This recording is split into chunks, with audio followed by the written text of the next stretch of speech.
a lot to cover, and so we want to get started as quickly as possible for the group. We're right at 6 o'clock now. We appreciate you joining us tonight. This is a very important part of our process, tonight's meeting. So it is the December 15th meeting of the VISD Bond Planning Task Force. I want to thank each of you for being here tonight, for your commitment to this process throughout. I believe this is our, I've lost count, 8th meeting since October, somewhere in that range. Ashley, edit this out if I missed that number. But we've been meeting quite frequently for the past several weeks or months in culmination of a process that's actually been ongoing for over a year, about a year and a half. Today's agenda is going to include a review of the task force charge. We've gone over that from time to time, but I think as we hit in this critical juncture, it was important to me that we point back to that task force charge. We're going to recap the December 8th meeting. We are going to review the results of the community survey that we shared was taking place during our last meeting. And we'll also continue the work of building consensus around bond proposal scenarios, building consensus toward recommendations from the task force. And I included this. This is something at the bottom of this page, that sub-bullet's a very important one for our task force, in the sense that when this work first started a year and a half ago, we spent a pretty considerable amount of time as a task force at that time talking about, okay, when we get to those challenging stages and we have all that information and we're trying to come to consensus and there's lots of moving parts and variables, what do we want as a task force to define as consensus? And the task force determined that consensus would mean unanimous consent minus a few. And what that meant to the group was, I can support that, whatever that plan or recommendation is, minus a few. Recognizing there would be potentially 30 to 40 task force members. The task force discussed, we don't want to have the bar at 100%, but we want there to be high agreement on any recommendations that would come forth from the task force. So this was a task force definition of consensus, unanimous consent minus a few, which is when asked the question, can I support that? The answer from the task force is yes, minus up to 3 to 4 task force members. The task force charge: to utilize a facilities study and needs assessment to analyze and recommend short, mid, and long-term bond and facility efforts. And so we've spent a lot of time working toward potential short-term recommendations about facility efforts. But we also have work in front of us in terms of, to some degree, defining mid and long-term goals that the task force would like the district to move toward. Had some task force members ask questions about that in the last meeting, and certainly some of that work plays a role in what might be defined as short-term work as well. You were charged with discussing a broad range of possible actions, which you have done a tremendously fine job at. We've talked about lots of different potential ways to address facility challenges, and I commend the task force for their work.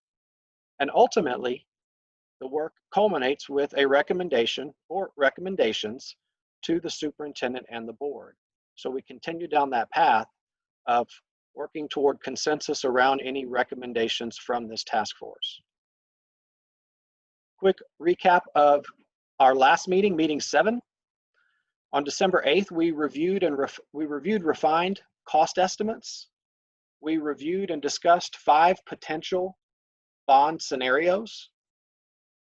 We went through a small group discussion and shared out on the various scenarios, pros and cons, and ultimately narrowed down what was 5 potential scenarios down to 2 that the task force identified for further conversation. Here is a breakdown of those 5 scenarios. Not going to spend a lot of time here as a review, but scenario 1 which included a Stroman rebuild, and addressing high priority items was one of those scenarios for continued discussion identified by the task force.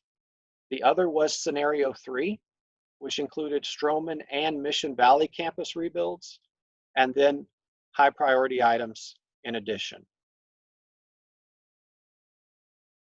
When we went through that exercise with our small groups and large groups, here's how that exercise came out under that first choice. You can see 4 of the 6 small groups identified the Stroman rebuild scenario in that initial round.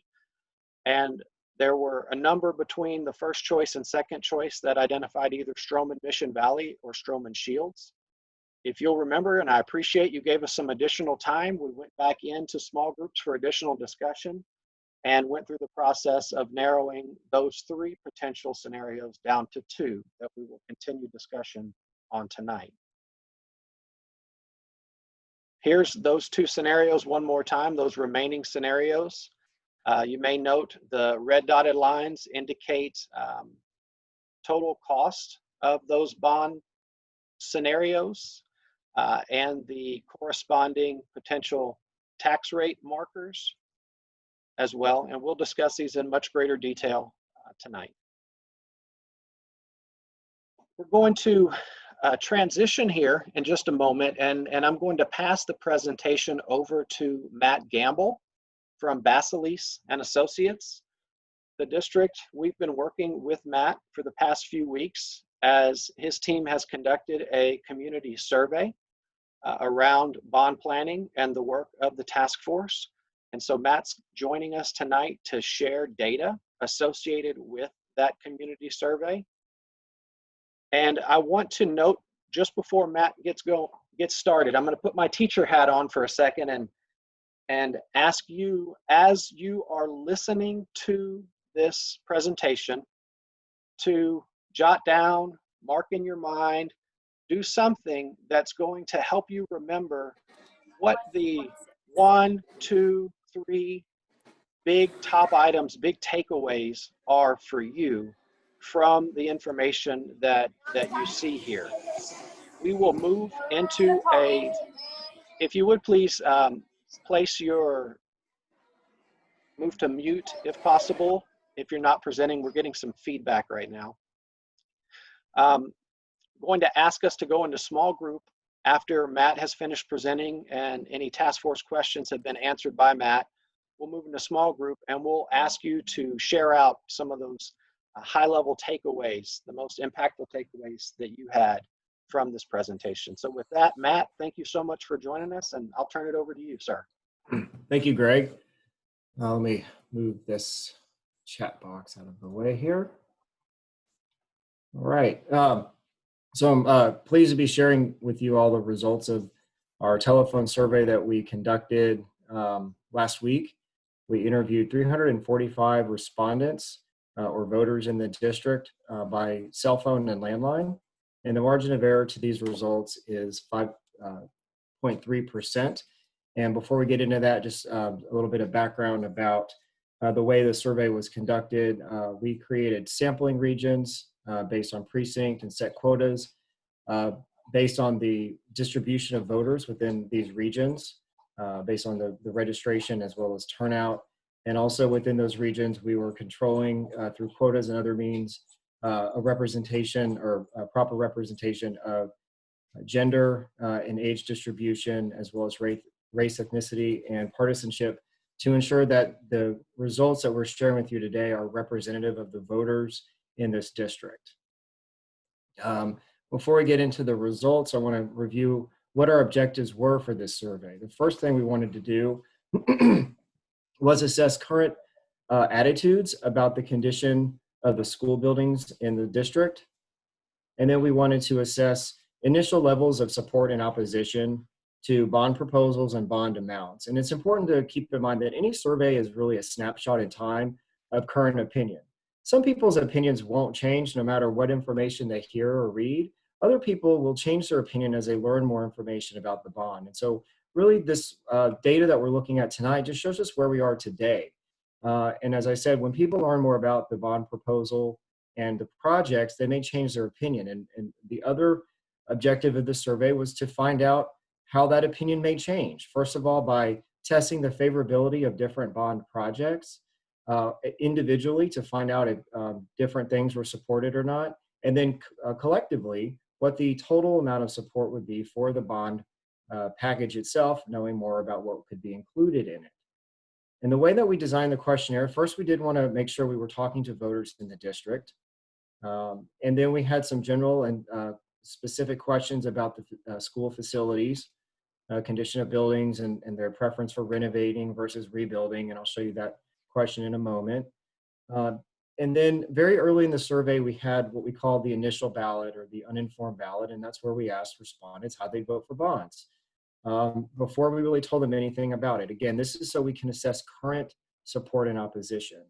And we also present them with, we word the question in a similar way to the way the ballot language is going to be presented to the voter on election day. So we really get an understanding for how they react to that language. After we get that initial perception, we then go through more information about the bond proposal in a series of randomized questions where we provide more information about the package, specifically different types of projects that could be included in it. And then after that, we test the informed support of the bond. And then we ended the survey with demographics, again, asking age, gender, race, ethnicity, and partisanship to ensure that we do have a representative sample of the voters. One of the first questions that we asked is how often they vote in local elections. And this is really helpful in learning how supportive the bond may vary based on how likely they are to vote.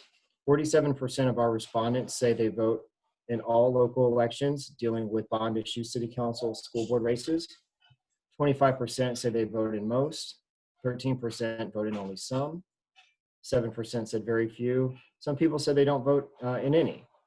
So, you know, we do have a large number of people who are saying that they're voting very often, but we have some others in the poll that say they don't vote that often. And we'll look to see how their opinions may differ when it comes to the bonds. One of the things we saw is that, and this is nothing unique to the school district here, it's what we see everywhere. Non-parents are more likely to be voting in these local elections more so than parents, and that's just a function of their age. Older voters are more likely to be voting, particularly in these low turnout elections, than the parents are. So when we asked them to rate the condition of the school buildings in the school district, 7% would rate them as excellent, 36% good, 36% fair, and 11% poor, 10% are unsure. So pretty mixed bag in terms of what their perceptions are. There's not a lot of people who think they're in excellent condition. There's not a lot of people who think they're in poor condition. It's somewhere between good and fair. And when you really break it down between whether they think they're good or better or fair or worse, it's fairly divided, with 1 out of 10 not having an opinion about that. Then we asked them, you know, generally speaking, if a school building is over 50 years old and the cost to renovate it was almost the cost to rebuild it, what would you prefer? Well, 70% said they prefer that building to be rebuilt. Only 19% wanted it to be renovated. 6% said it depends, and 4% weren't sure. So this tells us that, you know, a lot of the some of the pieces in the bond proposal, we'll get to the specific elements in just a second, but just this this idea of rebuilding the schools versus renovating them is something that a large majority of the respondents or the voters are really in favor of, particularly, and keep in mind the way the question was worded, when they are told that the cost to renovate it is almost the cost to rebuild it.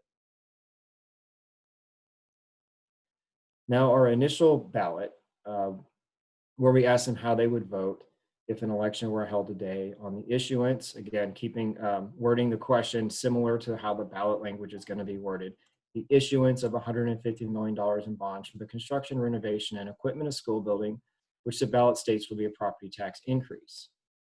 37% would vote for, 12% aren't sure, and 51% would vote against.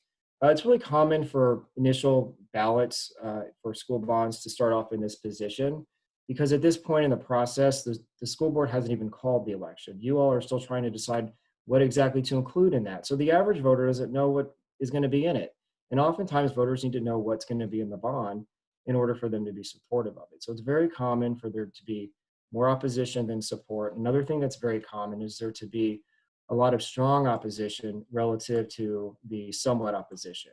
And again, that's because, you know, most voters know if they're not for bonds, it's usually they don't want their taxes to go up, and they don't need to know the specifics of the bond to know what's going to happen.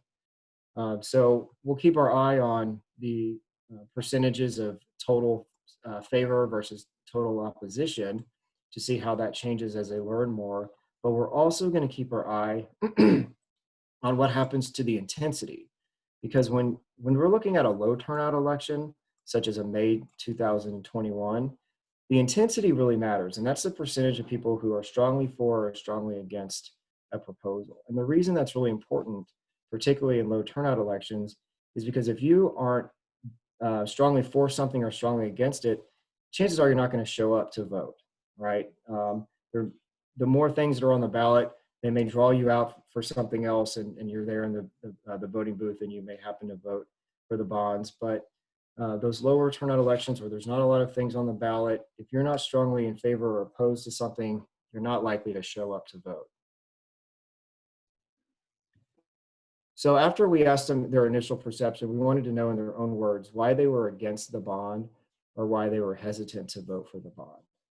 And what we found is that 22% of the respondents said that they were not in favor because of criticisms of the district, either planning or other criticisms such as complaints about their child's science teacher or things like that. I mean, it's all sorts of criticisms. That's 22% of the total sample.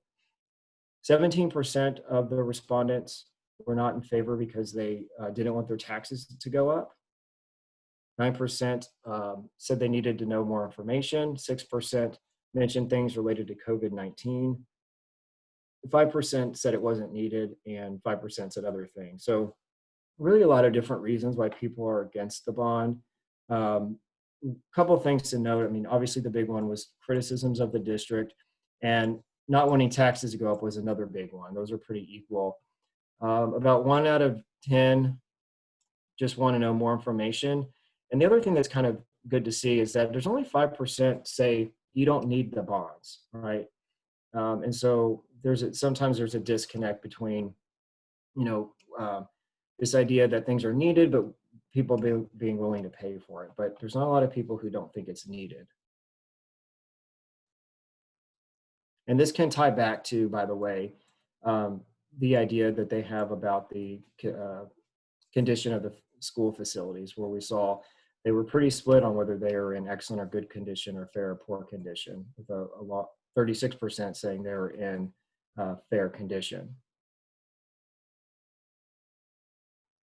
We had a second initial ballot, and we had to test separately $5.7 million for renovations and repairs to athletic stadiums, because by law, that's going to have to be separated out as its own ballot. So we wanted to test it separately to find out how respondents would react. You see VER A, that stands for version A. Half the time we asked them if they would support bonds for athletic stadiums, and the other half the time we said bonds for repairs to Memorial Stadium and Patty Wilder Stadium, to see if there was a difference. And there was, and I'll show you in just a second what that was. But collectively, 37% would vote for and 58% would vote against. Pretty similar levels of support and opposition to the general bond. Pretty similar levels of intense support and opposition to that general bond.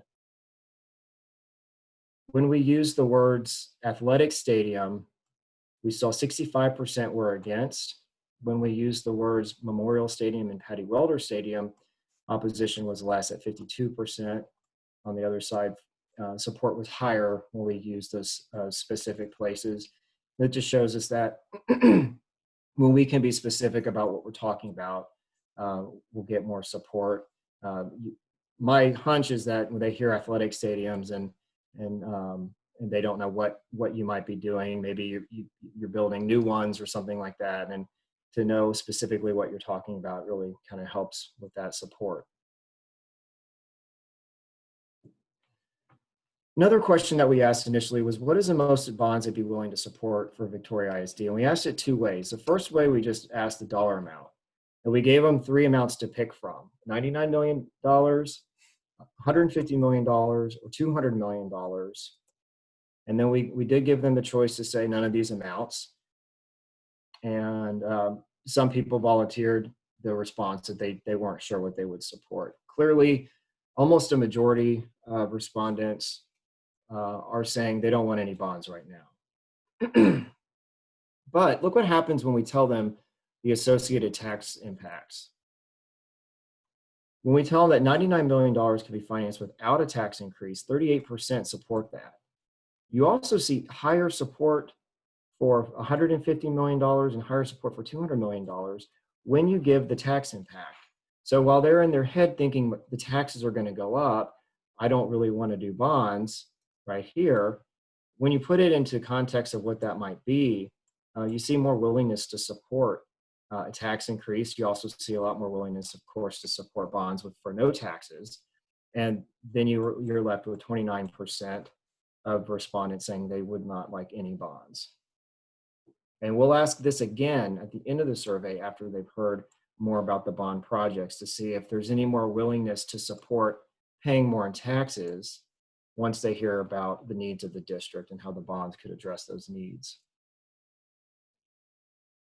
So I'm showing you a lot of data at once on this slide, but these are the projects that we tested. We told the respondents they were going to give you some more information about possible bond projects that could be included in the bond proposal. Please tell me if you favor or oppose each one. If they favored or opposed, we asked them if they strongly favored or opposed it, or they somewhat favored or opposed it. And the first half of this grid here is about rebuilding some of the district's older schools. This first question here, we said the bond would allow for rebuilding 2 or 3 of the district's oldest schools which are in need of significant repair. Right off the bat, 74% said they favored this. These additional questions that followed was follow-up information given to the respondent to see if their support may increase or change in terms of rebuilding some of the oldest schools when they learned more about it. You know, what we found is that initially there's a lot of support for rebuilding 2 or 3 of the district's oldest schools that are in need of significant repair, and you don't have to do much else to sell them on this idea. You already have a lot of support right out of the gate. But the next question here on the page was that the district has 15 schools that are over 50 years old. This bond would be a first step in a long-range facilities plan to rebuild many of the district's oldest schools through a series of bonds. 2/3 of the respondents favored this idea. In the next question, we told them that instead of spending millions of dollars on renovations to buildings that are over 50 years old, we could invest taxpayer dollars in new buildings with longer lifespans. 71% favored that. This 71% is real similar to that 70% we saw of people who say they would prefer to have the schools rebuilt rather than renovated. So like I said, they're already kind of with you on this concept, and there's not a lot you need to do to sell them on this notion to stop putting money into old buildings and instead put it into new buildings. We also told them in this question here, where 75% favored it, that rebuilding schools would not only address deficiencies and repairs, but it also result in schools with more appropriately sized classrooms for today's standards, improved student drop-off areas, increased campus safety, modern classroom technology infrastructure. And we told them that the new schools could be used to begin offering innovative academic programming through specialized academic pathways. All right, so those 5 questions all dealt with the idea of rebuilding the schools. We had some additional elements that we tested. 76% favored making repairs and maintenance to aging buildings, like roofing and air conditioning and such. 82% favored safety security improvements. 77% favored technology improvements, and 79% favored the idea of updated air conditioning, LED lighting, windows, and roofing that make schools more energy efficient and save on utility costs in the long run. So good news here is that among all these projects tested, you've got a lot of support for all of them. Now we'll see if this translates into actually voting for the bonds, because oftentimes we see that someone might like something, but they might not vote for the bond. So we'll kind of see where we end up at the end of the survey. We then provided the respondents with some additional information. And the questions on this page aren't necessarily projects, but there are other factual statements about the bond that we wanted to tell the respondents. We told them that a task force was meeting to study the needs of the district and that the bond proposal would include the recommendations. We told the respondents that construction costs increase each year, and because inflation and because interest rates are at an all-time low, this bond would save money because it's cheaper to do these projects now instead of waiting. We told them that seniors have their tax rates frozen and wouldn't go up as a result. The district's tax rate's the lowest it's been in 28 years. We told them that in Texas, school districts use bond funds to pay for renovations or repair of schools, and the district hasn't had a bond in 13 years. So this proposal is going to address a number of existing needs. In this question here, we told them that because of their age, the school buildings are becoming costly to maintain, requiring the district to divert money from their operating fund, and that this would provide a dedicated revenue for the upkeep and improvement of school buildings. And these last two statements, this one we told them the tax rate would go up $8.75 per month for the average homeowner. And then we split sampled this question, meaning half the time we read version A and half the time we read version B, where we said either local debt's going to increase and it'll take 30 years to pay off, or by law, none of this money can be used for teacher salaries. It all has to go and be spent on school buildings. And we did that just to, provide some other information and give people a chance to maybe hear something that you would call quote unquote negative information, to see if they heard it, would they still support the bond? Would they still support these other projects? Or would knowing this information dissuade them from supporting the bond? So after hearing all of that, we asked them again, first of all, what is the most in bonds they'd be willing to support? And here we found 29% would support $99 million, 29% would support $150 million, and 18% would support $200 million. You still have a number of people that are opposed to any bonds, but you have 47% of respondents now supportive of a bond amount of $150 million or more. And just for context, where we started, when we told them the tax impacts, we were at 17% here, and we were at 13% here, 38% here. So more willingness to pay additional money in taxes when they learn more about the bond projects. And then finally, having heard more about it, would they vote for the issuance of $150 million in bonds? 58% now said they would vote for it, and 38% would vote against it. We almost flipped these numbers now, 20 points more support in terms of the total favor, and the strong favor is now higher than the strong opposition, which again, I had said is important for low turnout elections, because if you're not feeling strongly about something, chances are you won't vote for or against it. You won't make the effort to vote. So we have more strong support than strong opposition once voters have learned more about that. Specifically, when we look at where we started the survey and where we ended, we found that 35% of our respondents stayed in support, and then nearly a quarter became more supportive when they learned more information. We had a few people switch against, and about 1/3 stayed against from the beginning to the end of the survey. We also asked an informed support position on the athletic stadium. Before I get to that, let's look at this data here.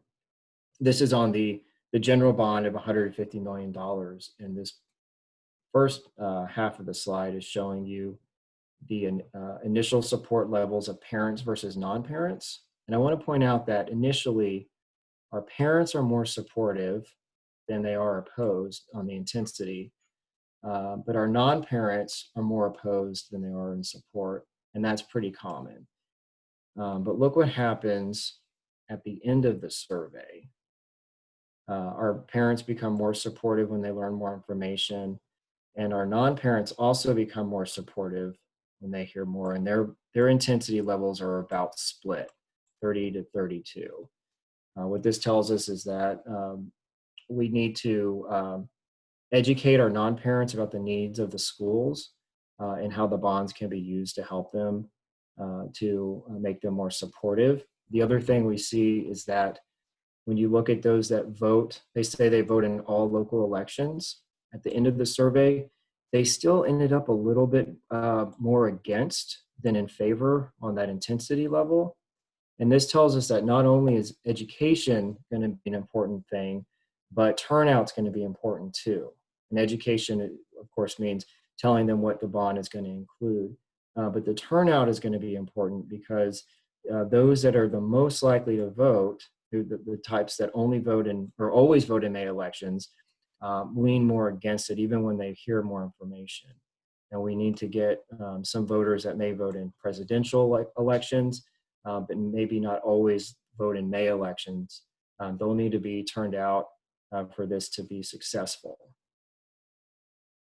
Now, looking back on the stadiums, we told them what the tax impact would be for $5.7 million, 64 cents a month on every $100,000 of taxable property value to make repairs to these older stadiums, such as repairs to bathrooms, concessions, press boxes, and dressing rooms.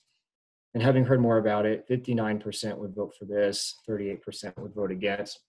And you see the same 4-point advantage on the intensity as you did on the general bond. You see about the same amount of switching as well, about a quarter become more supportive when they hear more information. And you see the same thing with the parent non-parent groups and the voter propensity groups, with the non-parents being split in their intensity, and the most likely voters leaning a little bit opposed, strongly opposed and in favor, and those that say they vote in most or less elections leaning more strongly against.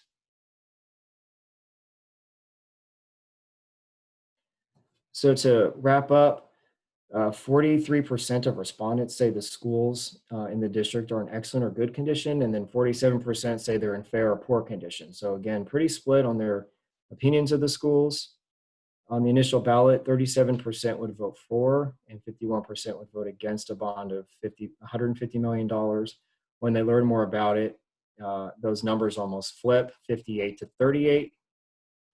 And then we use regression analysis to measure the correlation that each statement had with support of the bond, each statement being those either those factual statements or those bond projects, to let us know really what the most important information was. Because if you think back to it, we saw that, for example, 82% of our respondents supported the safety security projects.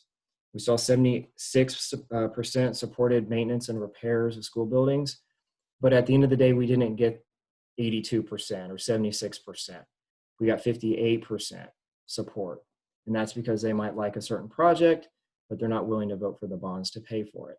So we did the regression analysis to say, well, what is the relationship between a statement and then supporting the bond, so we know what matters most to our voters. And when we ran that, we found that these were the top messages to communicate to the district.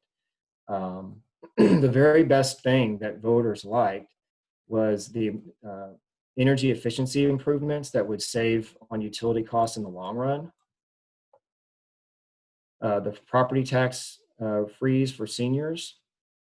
They liked the fact that this would be cheaper to do now rather than waiting because of the construction cost escalation and because of low interest rates. That was followed up by investing money into buildings with longer lifespans rather than putting money into old buildings. And then the fifth best message to communicate was that because school buildings are becoming costly to maintain, they're requiring the district to divert money. This would provide a dedicated revenue stream for the district for the upkeep and improvement of school buildings. Those are the best things to communicate to the total sample or the all voters. We also looked at what the best things to communicate to parents and non-parents were, and just put them all up here. A lot of them, some of them are the same, some of them are different. You'll notice that a lot of these are kind of fiscally slanted in terms of cost savings. You talk about utility savings, saving money by doing this now rather than waiting. And then you've got senior tax freeze here. And you talk about investing taxpayer money into newer buildings.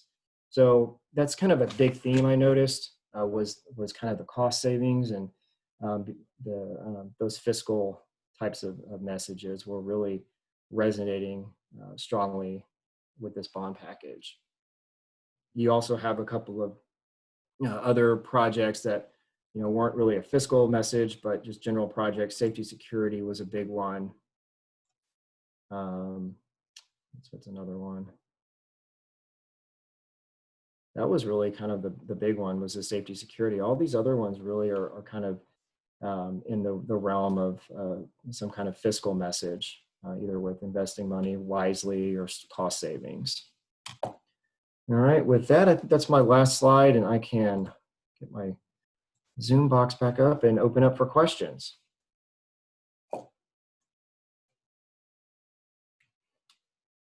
Matt, I'm just going to jump in. This is Greg. Thank you for an excellent presentation. Did a great job of walking through this information to us. It was certainly very interesting to me when you first shared it with us on Monday. Well, that was yesterday. Time flies. Yeah. So just want to open it up for the task force here if you have any questions for Matt regarding the survey.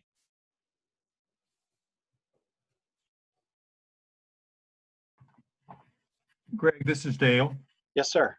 One of the I noticed on the total sample side, the exact same four on the left side were repeated to us when we voted for the high schools about increased efficiency, reducing old stuff, and then the reason was that we were going to get rid of these old schools, and we kept them.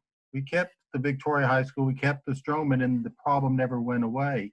Are we going to use the exact same deception as we try to run this by version 2.0?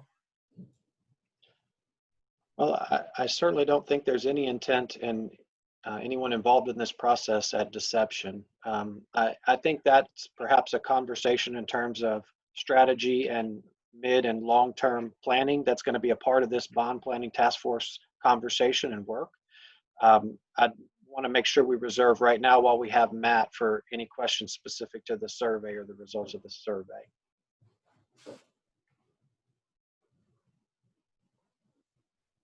Any idea, Matt, of what group of people thought that the schools were in fair and good condition?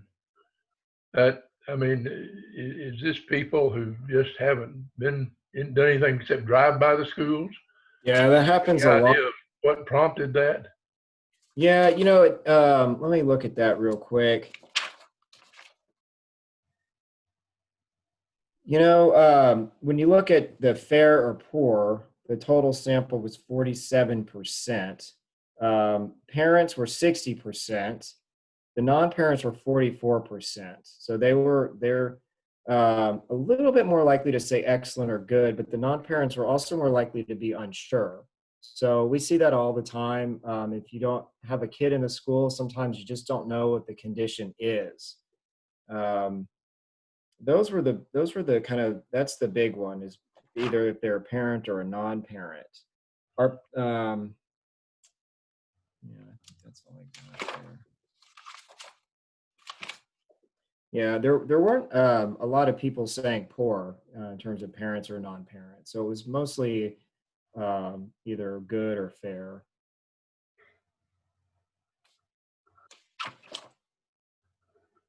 they obviously haven't seen the data that we've seen. Yeah, and that happens. But I think that you know, from what I see, this district seem to get the condition needs to be improved a little bit more than other surveys. You tend to see, or in my line of work, higher numbers of people saying excellent or good. So I think that while it may not be that many people, you know, huge majorities saying that they're in bad condition, it's a bit higher than what we usually see. So there is that seed is planted out there. So we just need to maybe do a little bit more education. How many total people did you call before you got 345 people to respond? I don't have that exact number, but it's going to be in the thousands. And that's because a lot of people just don't answer the phone. So Or hang up the minute you say I'm doing a survey? yeah, exactly. Most of them don't answer, but you do have some people that won't want to take it. Is it possible sometimes that a person whose perception might be that the school's in excellent condition might be someone who's really just opposed to the bond? And that the school, I don't see any school falling down. That's a good question. You know, there was a little bit of an overlap there. It wasn't always the case where if they thought it was in good condition, they were supportive or not. In fact, if they thought the school was in good condition, 32% were still supportive of the bond and 56% were not supportive of the bond. And then get this, if they thought they were in fair or poor condition, 44% were opposed to the bond.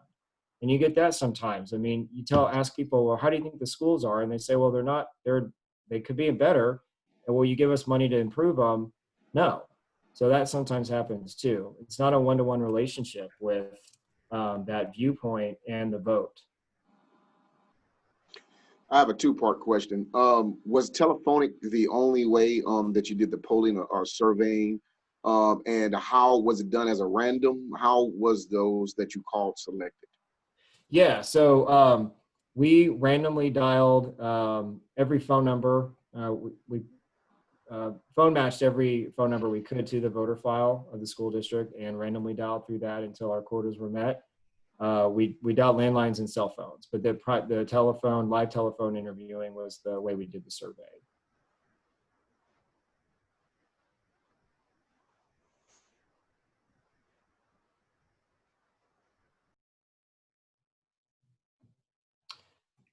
Well, Matt, it sounds like maybe we've reached the end of our questions. We certainly appreciate you taking the time to work with us over the past several weeks to pull this information together. This task force has been doing a tremendous job of taking in and analyzing a lot of different data, and we know that this is also a very important data point for this group to consider as our work progresses. And so we just want to thank you for an excellent presentation tonight. And if there are no further questions for Matt, we want to let him go and we'll move forward with our meeting. All right. Well, thanks everyone. Thank you, Matt. Have a great night. You too.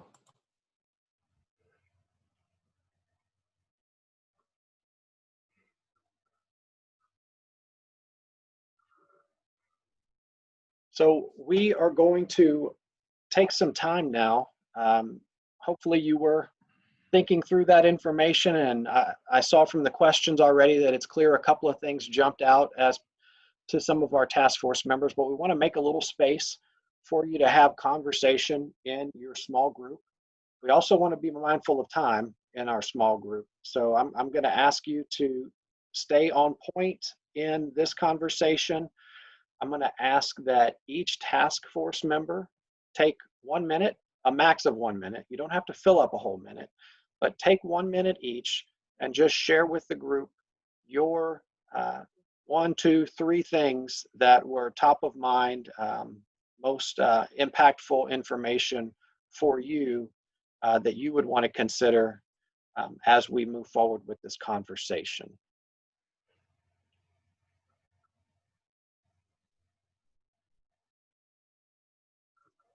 And so with that, I'm going to send you guys into your small groups. You may notice that your small groups are slightly amended. We had one group that was getting a little small, so I put 2 of your groups together. If you were formerly group 1 or 4, you're all going to be in group 1 together. Please, let's have one of your task force members. It can be our typical reporters. Jot down those thoughts that are coming out so that we can share out some of those top thoughts when we come out. We're going to ask that we do this within about 7 or 8 minutes. I'm going to pull you back in.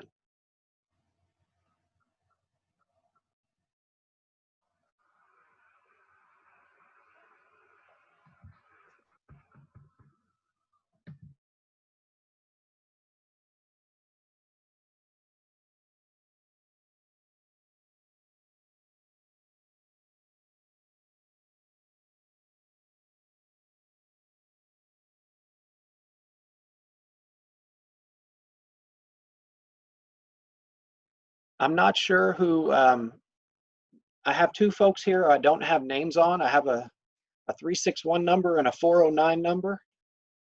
If you could let me know who you are.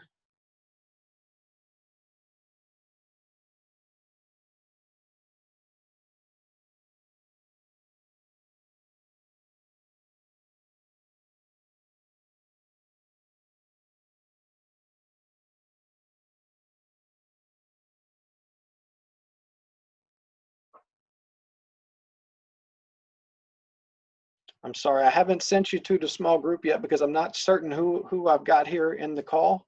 I'm not, can you let me know who these 2 folks are, 361 and 409 phone numbers?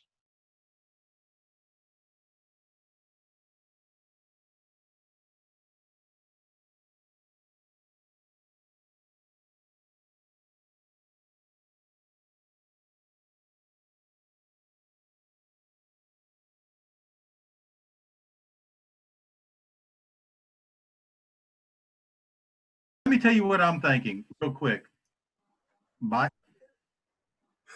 was very surprised by the shift in the numbers from when we identified the project by name versus by a anonymous number. If the $99 million in no tax increase still, it's a sure win, and we can if we massage it right, we can get a new building or so, but we can get the majority of our high priorities, as I recall, is $70 million fixed. The other 30 million I thought was moderate and we could get the 70 and probably a campus and still get a high probability of a win. And that's what I'm mostly desiring of, is a win. Shauna or Adam? I think really targeting those non-parent community members that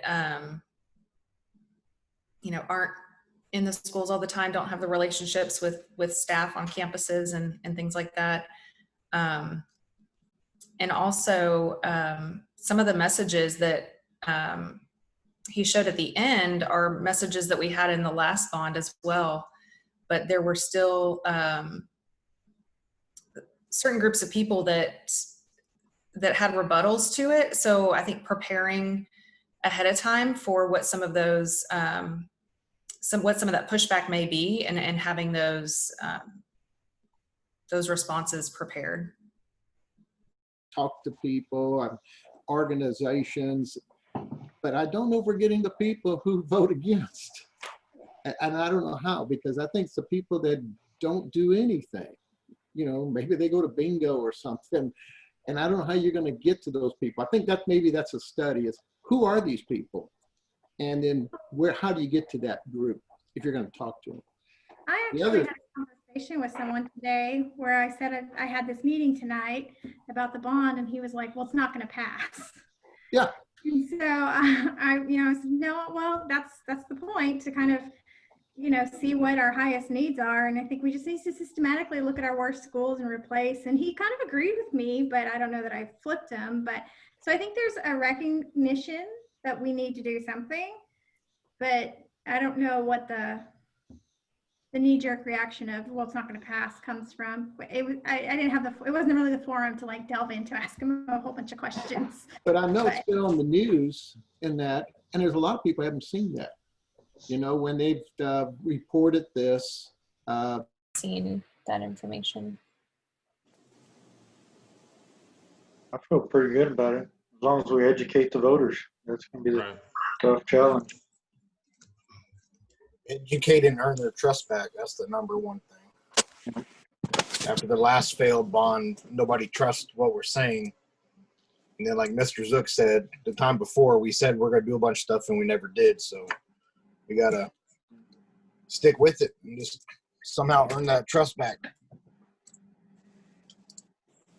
Definitely when we go out or, you know, publicize this more as it approaches, that though the information's out there on the website, that doesn't mean people have seen it, right? So we need to remember that when if we have a little meeting or gathering, that we actually show them, hey, these are the deficits, you know, just show them all that information again.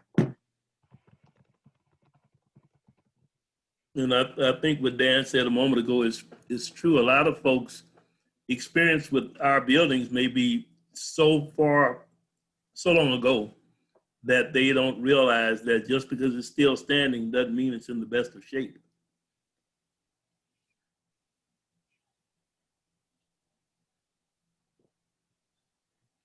Well, and even if they have kids in VISD, it depends on which schools you go to, or, I mean, even though I work in VISD and I've been here for 5 years, there's campuses I've never been to.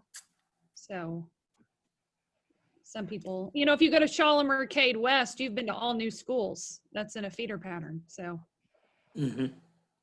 you might not So have true. been to campus. So what is our charge again, y'all? I think I'm having a little senior moment here. What was eye-opening, I think, from the survey? Oh yeah. That's what- Just ahas or, you know, top themes that you think should be on the mind of task force as we continue to work on just determining potential scenarios. I think one of the things that really jumps out is that the more we invest in educating the voter about really what the needs are and the condition and what it would look like with so much of a tax increase, how much that would equate to as far as bond capacity, would really, I think, sway a lot of folks in the direction of being more supportive of the bond. I'm going to close out the rooms here in just a minute, guys. Thank you so much. Thanks.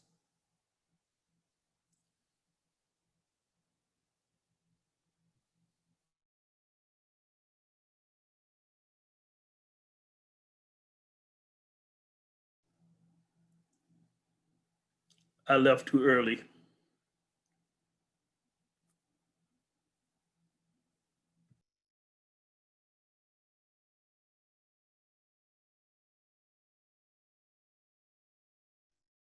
I was going to remind you that you're all on mute, and I didn't take myself off of mute. As we come back in from small groups, it automatically mutes us. So for our reporters who are going to share out from their conversation, just looking for, you know, a couple of those major aha moments or thoughts or themes that emanated from that information from the survey.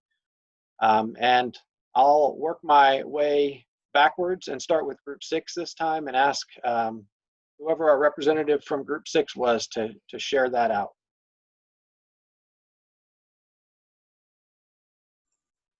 It was Mercedes.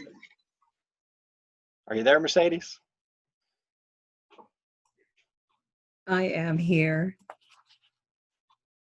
There was a lot of conversation held. Majority of that was based on the fact that the high amount of those in favor of no increases in the taxes, but knowing that we should hopefully be able to get those high priority items taken care of by hopefully not increasing the taxes. That's one of the things the group shared out on. And I'll invite the members of group 6 if there's anything in addition that you'd want to add to what Mercedes has shared. I just want to add that I think the key component is education. Educating people on the need. And once you educate them and make them aware of the need, then you will see more come over to the side of, okay, I agree with that. But I think that's the problem. I think the problem of it is that many are not aware or not educated on the true issues. Thank you, Dr. Hunt and Mercedes.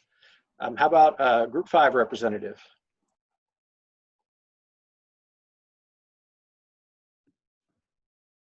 I think that's me. We talked about the language being important, that the response varied, like with stadiums, if it was general athletic stadiums versus Memorial and Patty Wilder specifically. So making our language specific, and that goes with the education so that people know what we're talking about. And instead of just dollars amount, also translated into what the exact tax increase would be. And same as Group 6, education being key in people really knowing the needs of the district. Excellent. Thank you, Natalie. How about Group 3? We didn't have a Group 4 on this one. So Group 3, maybe it's Megan or somebody that was in the group with Megan. Educating the voters was our main takeout. And it was good to see that they did support the rebuilds versus renovating.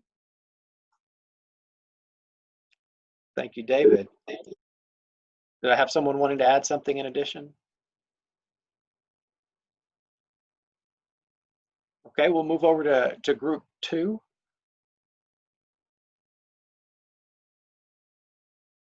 That was the group Francis was in. I'm not sure, Francis, who your reporter was. Oh, we actually didn't assign one, but would you like to we share ran out? out of time. Sure, why not? Basically, just more information, like everyone said, communicate and be transparent and educate. And that's, I don't know if anyone wants to add, but that was the gist of the conversation. I'll add a couple of more.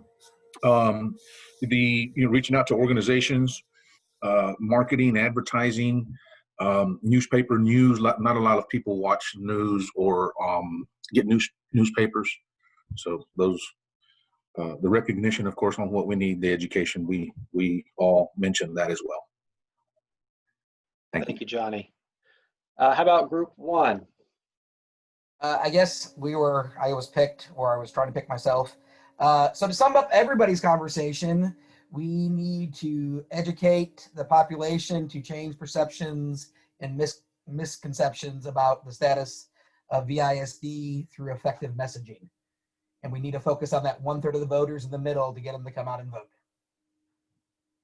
Yeah, thank you for touching on that, Adam. I'm not sure, I may have missed it, but that whole concept of who tends to vote in elections and needing to make sure that people are encouraged to participate in that process was something that rang true to me. So I appreciate you bringing that forward. Okay, thank you so much. Really appreciate that conversation, and please keep some of those thoughts forefront in your mind as we continue forward with our work. I'm gonna go back to sharing my screen. We just did small group reflection. Now we're moving to continue our conversation around building consensus. So I want to start here by sharing some refinements of refinements. So each week after we have a task force meeting on Tuesday nights, we're meeting as a leadership team to take into account all the feedback we heard and try to do our homework to come forward with additional thoughts for the group to consider, trying to move down the path that we think you are asking us to move down in terms of additional information.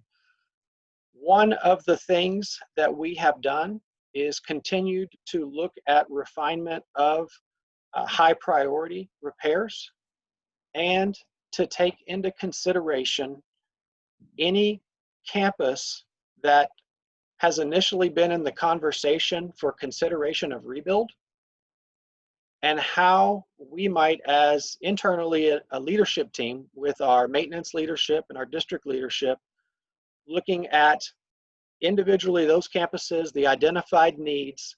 If the task force were to say that in the mid-range planning, that this is a campus that the district should consider for rebuild, let's say in the next 5 to 7 years, what are things that are on this high priority repairs list that, as we constantly make an effort to outsmart versus outspend, these things may not make sense to do if the task force would say, hey, school district, school board, superintendent, we think this campus or these campuses should be considered for rebuild as a part of our not short-term but mid-term plan.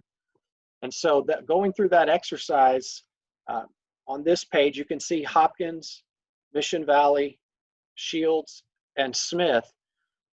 Those mid-range priority repairs are really taking out a lot of the work that may have been identified in the facility assessment, because the type of work may not make fiscal sense if, in fact, the task force is saying that's a campus that needs to be up for rebuild in a 5 to 7 year time frame. Now, we go out beyond that time frame, out to 10 years or more. Those aren't things that we would recommend not doing. You know, that they are identified needs right now. We're not saying they don't need to be done, but we're saying in trying to be fiscally responsible, it may make sense to not do some of those repairs if the task force is identifying any of these campuses for rebuild in a mid-range plan. So we have modified these numbers to some degree. We've done the same thing with Patty Welder Middle School, identifying if the task force were to say it was considered for mid-range replacement, going line by line, looking at the identified needs and what we would try to bridge the gap between the current time, and when that campus may be potentially considered for rebuild. So we've adjusted those numbers, trying to outsmart versus outspend issues. Other adjustments that you're going to see factored in to the repair totals that we're going to present as a modified scenario. One, we recognize that the numbers we were talking about in our last meeting, there was concern on the part of the task force, and understandably so, about what that may mean in terms of a potential level of tax increase to maintain all of those repairs. And so excluded now from those repair totals are going to be the repairs that were identified at Liberty and the costs associated with Memorial Stadium and Patty Welder Stadium.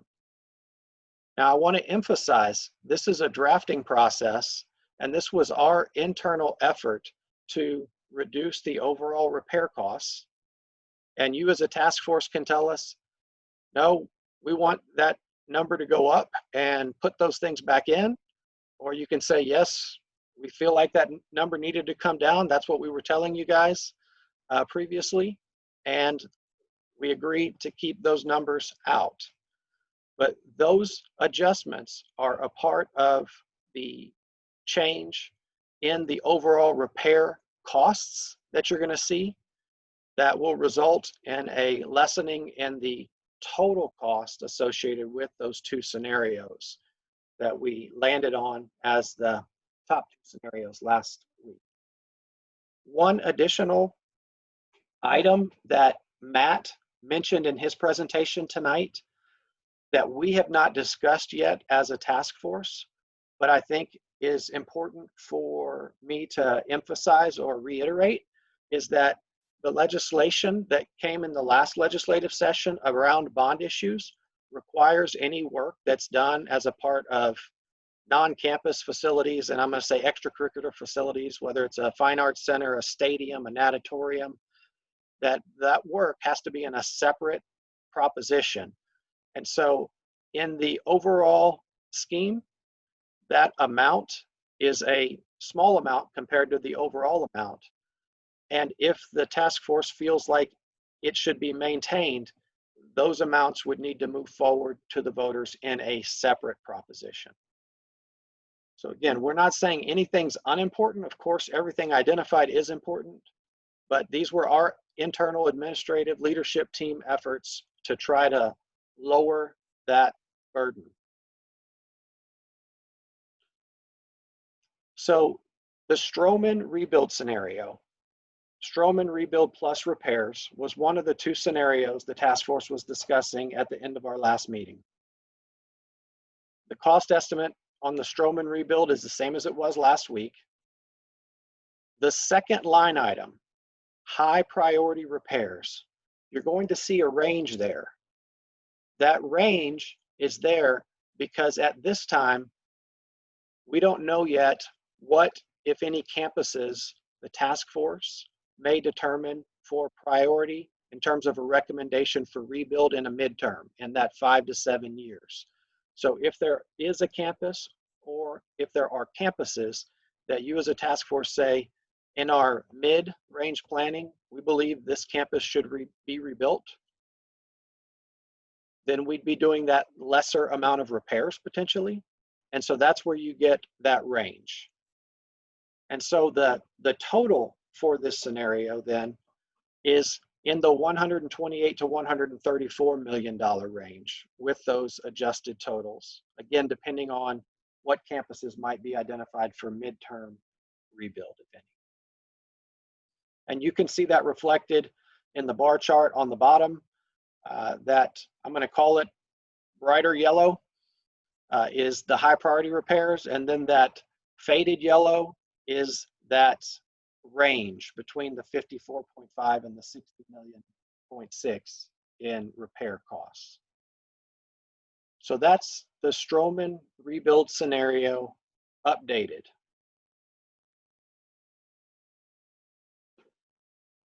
Really, the only difference between that scenario and the other scenario that the task force landed on as one of the top two following our last meeting was whether or not to include Mission Valley as a rebuild in this scenario. So here, the high priority repairs, you're going to see a slight adjustment from the previous screen, not significant, but a slight adjustment in the high priority repair cost range. And you'll see the inclusion of a new Mission Valley cost. That cost has not changed from what was shared last week. That's the same estimate.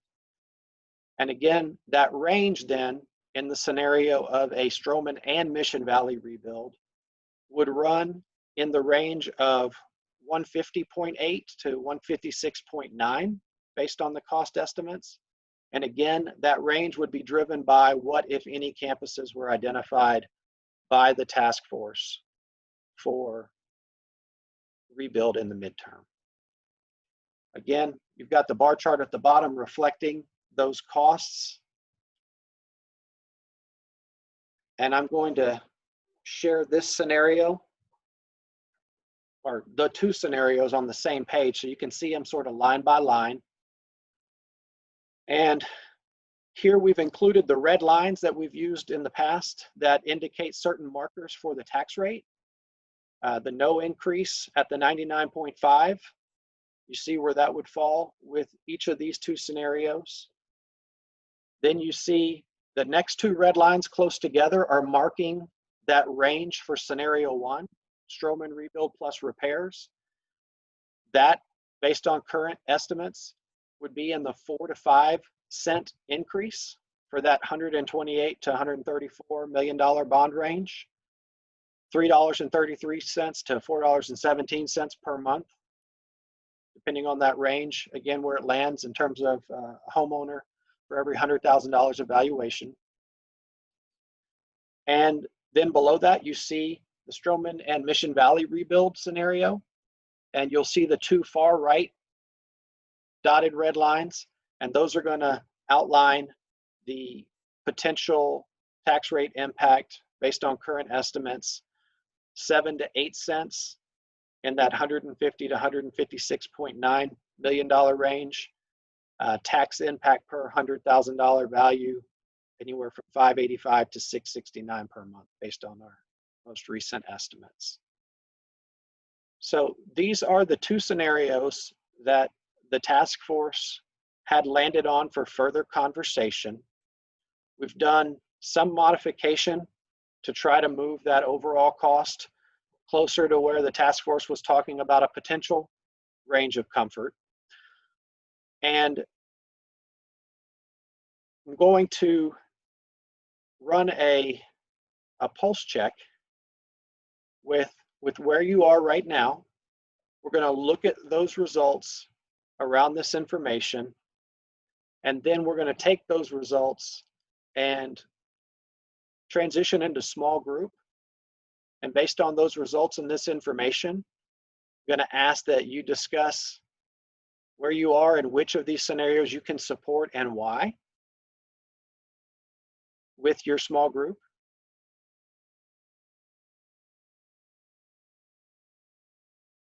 So let's just do a quick pulse check.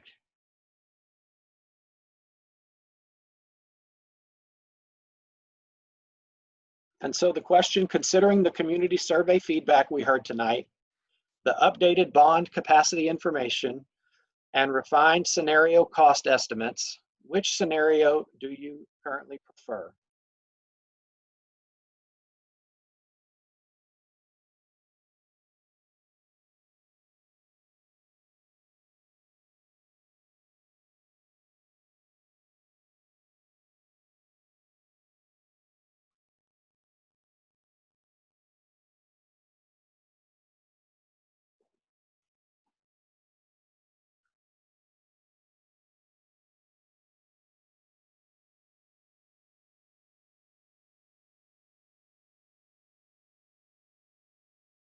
While I just hold on just a second to make sure that we have everyone who's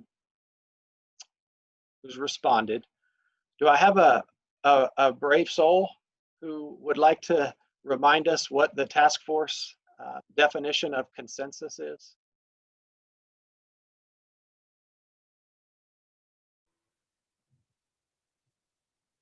Adam, I see you went off of mute. Minus 4 or 5 people. Basically, if we have 40 people, we said minus 4 or 5, or I could support that type of thing. Thank you for the reminder, Adam. And what I shared today was 3 or 4, and so yeah, we were in that range of around 4 to meet the task force definition of consensus. And I wanted to ask that before I share the results, because you are to some degree, not to some degree, you are challenged as a task force to come up with recommendations. And in order to get to recommendations, you as a task force have to get to consensus, right? And so for those of you who participated in our prior task force work, and especially those, I'm thinking most commonly of our zoning, you know, we looked at a lot of different potential ways to rezone the district to balance out student population.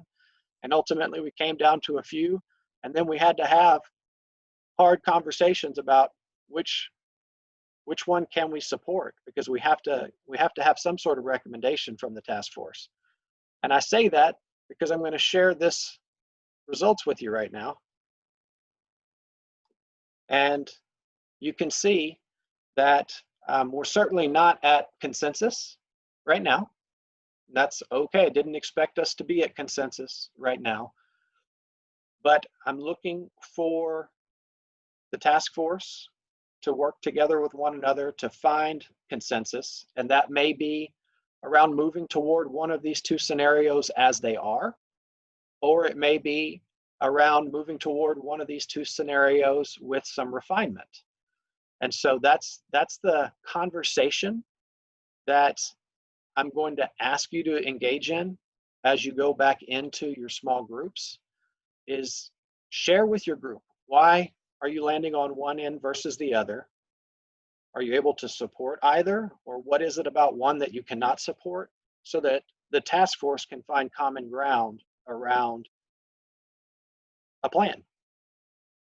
Any questions about what you're being asked to discuss and do before we head into small group?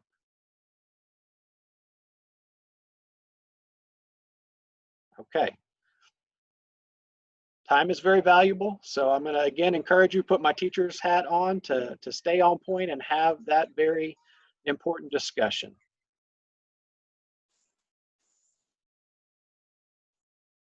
Sending you into breakout rooms.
So we're going to have to come back with several more campuses in about 5 to 7 years. So that's from my side. Is I went with a Stroman only, but I can see with the 150 million kind of cap that would go with the other one. Well, I I could go lean that way as well. good. I went with the Stroman, Mission Valley, and the repairs because it spreads it out pretty good, and me knowing the needs, so I went that way. It just spreads it out. Yeah, I did likewise, just kind of making amicable to, and appeasing to the whole county, together, saying that we're trying to appease, both sides of the county and of different people in the different areas, Mission Valley and Stroman. I do think it's, I don't know about going all the way to the 7-12 cent marker, but even just to on a second scenario, the 4 to 5 cent marker, maybe that's a little more realistic, without biting off more than you can chew asking. But I'm more prone to having, a majority of campuses more than just focusing on one. I think if we were to do a no tax and just $99 million, I'd say, yeah, that we really push for just doing Stroman and push for it's not going to affect anybody. But if we're going to go ahead and ask for cents, basically for tax dollars, I think we need to, spread it out a bit and kind of reach and appeal to everyone, so to speak, if we're going to do it. It's easier to sell it campus by campus, saying we're going to replace Stroman, we're going to replace Mission Valley. And I think the high priority part is the big sell, because that can be a little bit more ambiguous. Like what is this high priority? And not everybody maybe agrees on what needs to be high priority or what doesn't need to be high priority. And so I think maybe we need to look at what those items are again, maybe, or how we're going to sell those. But I went with the combined because I do think it is much easier to sell. Okay, we need to replace Stroman, we need to replace Mission Valley. And so selling a campus replacement when the campuses we're replacing are so very old, I think is easy. Yeah, I also went with number 2. I think the taxpayers are more likely to go for number 1, but if we're going to ask and we're going to go for it, I think 2 campuses would be, it wasn't that much of a, increase from 1 to 2. I think the city would be more apt to help 2 campuses. Gross being on the bond because we don't need it for capacity. I think we could do a better job of figuring out what to do to thin down this bond a little bit, but I do support that $150 million threshold otherwise. Greg always comes on when I start talking about FW gross. It's kind of funny how that works. He's got a little budget. He has a sense about that.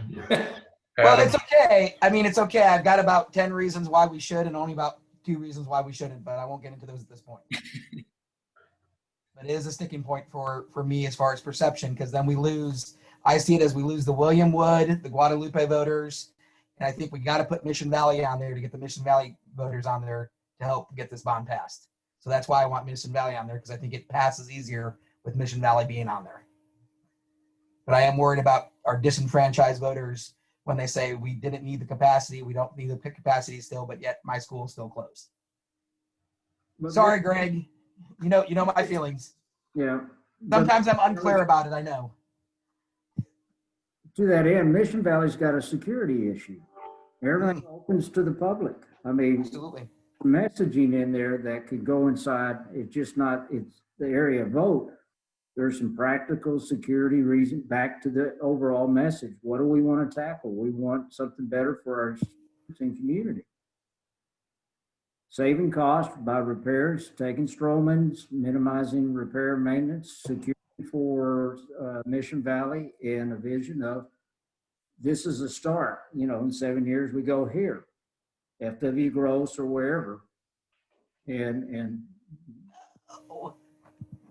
we don't need a capacity. So I'll be quiet. I'm muting myself. I'm kidding. I'm throwing. I know you are, Jeff. Shauna? In that way, it seems like as a group, so everyone could come out of this small group supporting that. That's our takeaway.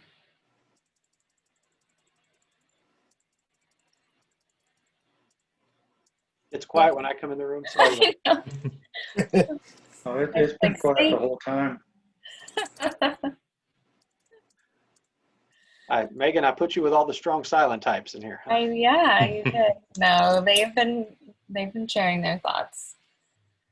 Yeah, this group we've kind of been more aligned, I think, probably than others all along. So it's a short conversation. Well, I'm going to jump out of here then. You guys enjoy your time together.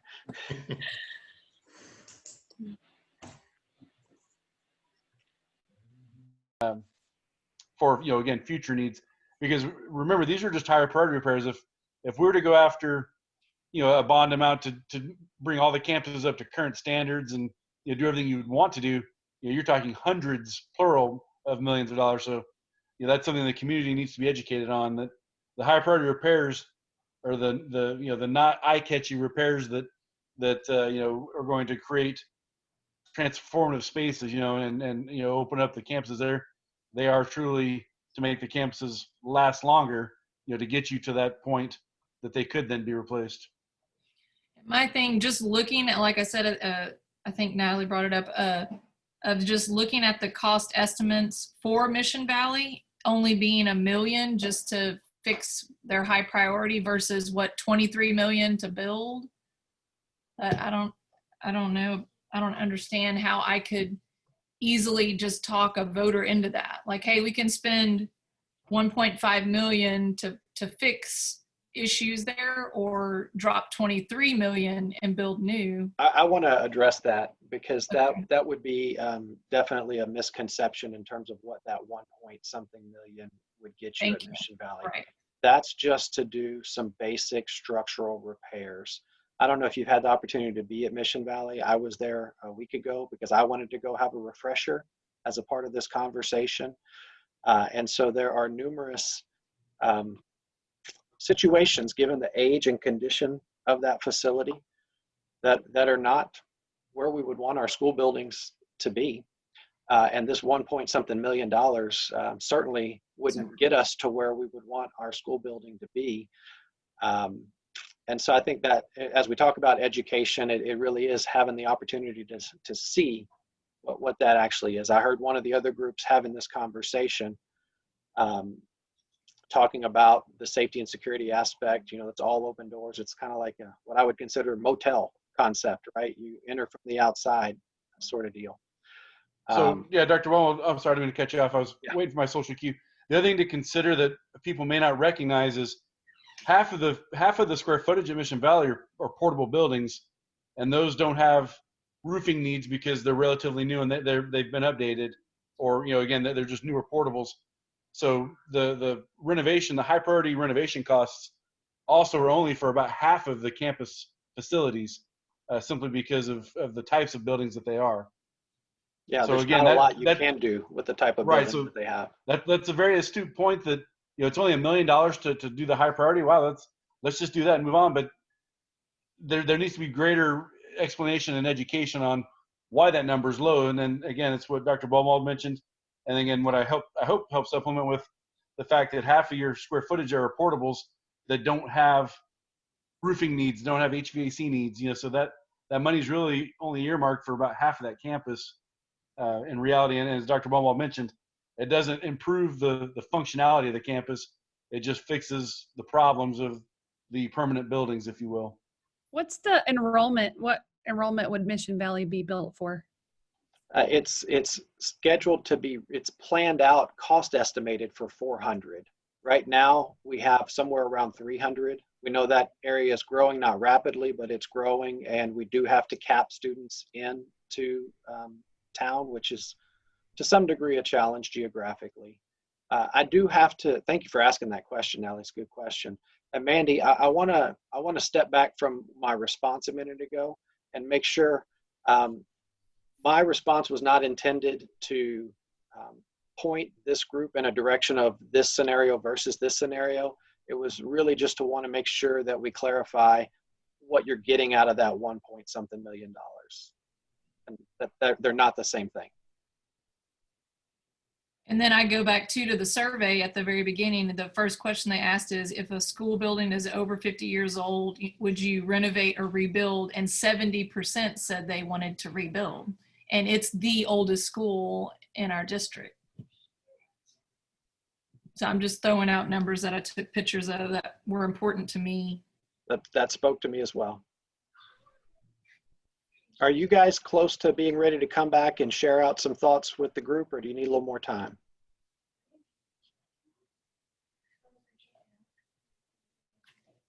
Dr. Lawrence, you're on mute. I want to make sure I capture everyone's thinking, so give us just a couple of minutes. Absolutely. Thanks. Things are changing. And, even though people might want things to remain the same and all that stuff, it's not going to happen. And when you sit there, and for me, like I said, it bothers me because I understand, dealing with the Mission Valley, whether it's the voters, but you can't cater that to that. You have to cater your campaign to make awareness, to create where these people that wouldn't vote, because if anything have shown where it comes from the presidential elections to any of these things, once the awareness is created, people will come. Trust me. You know what I mean? For whoever they will come out. And so that awareness has to be created. You know what I mean? To say, okay, this is the deal. I'm not going to just base it on, well, these are the people that normally vote. I understand that's the problem. These are the people who normally vote. But then I got to look at what is the solution to change that. To say, okay, because this is what we need. So for me, my thing is like, if Hopkins and all those, like I said, I agree, that's a compromise to me, Corey, which I can go with, was saying, okay, Stroman, we know we need to do, and then we can take instead of that 25 million that's supposed to go to Mission Valley, affected, on dealing with Hopkins or these schools. That's a compromise that I'm willing to do. But if I was to sit there and push my agenda, I'm like, well, no, we need to develop in these schools on the south side and these things in these areas that need to be rebuilt and promote awareness to those that's there. I don't care if you have to walk the streets to do it, get it done, period.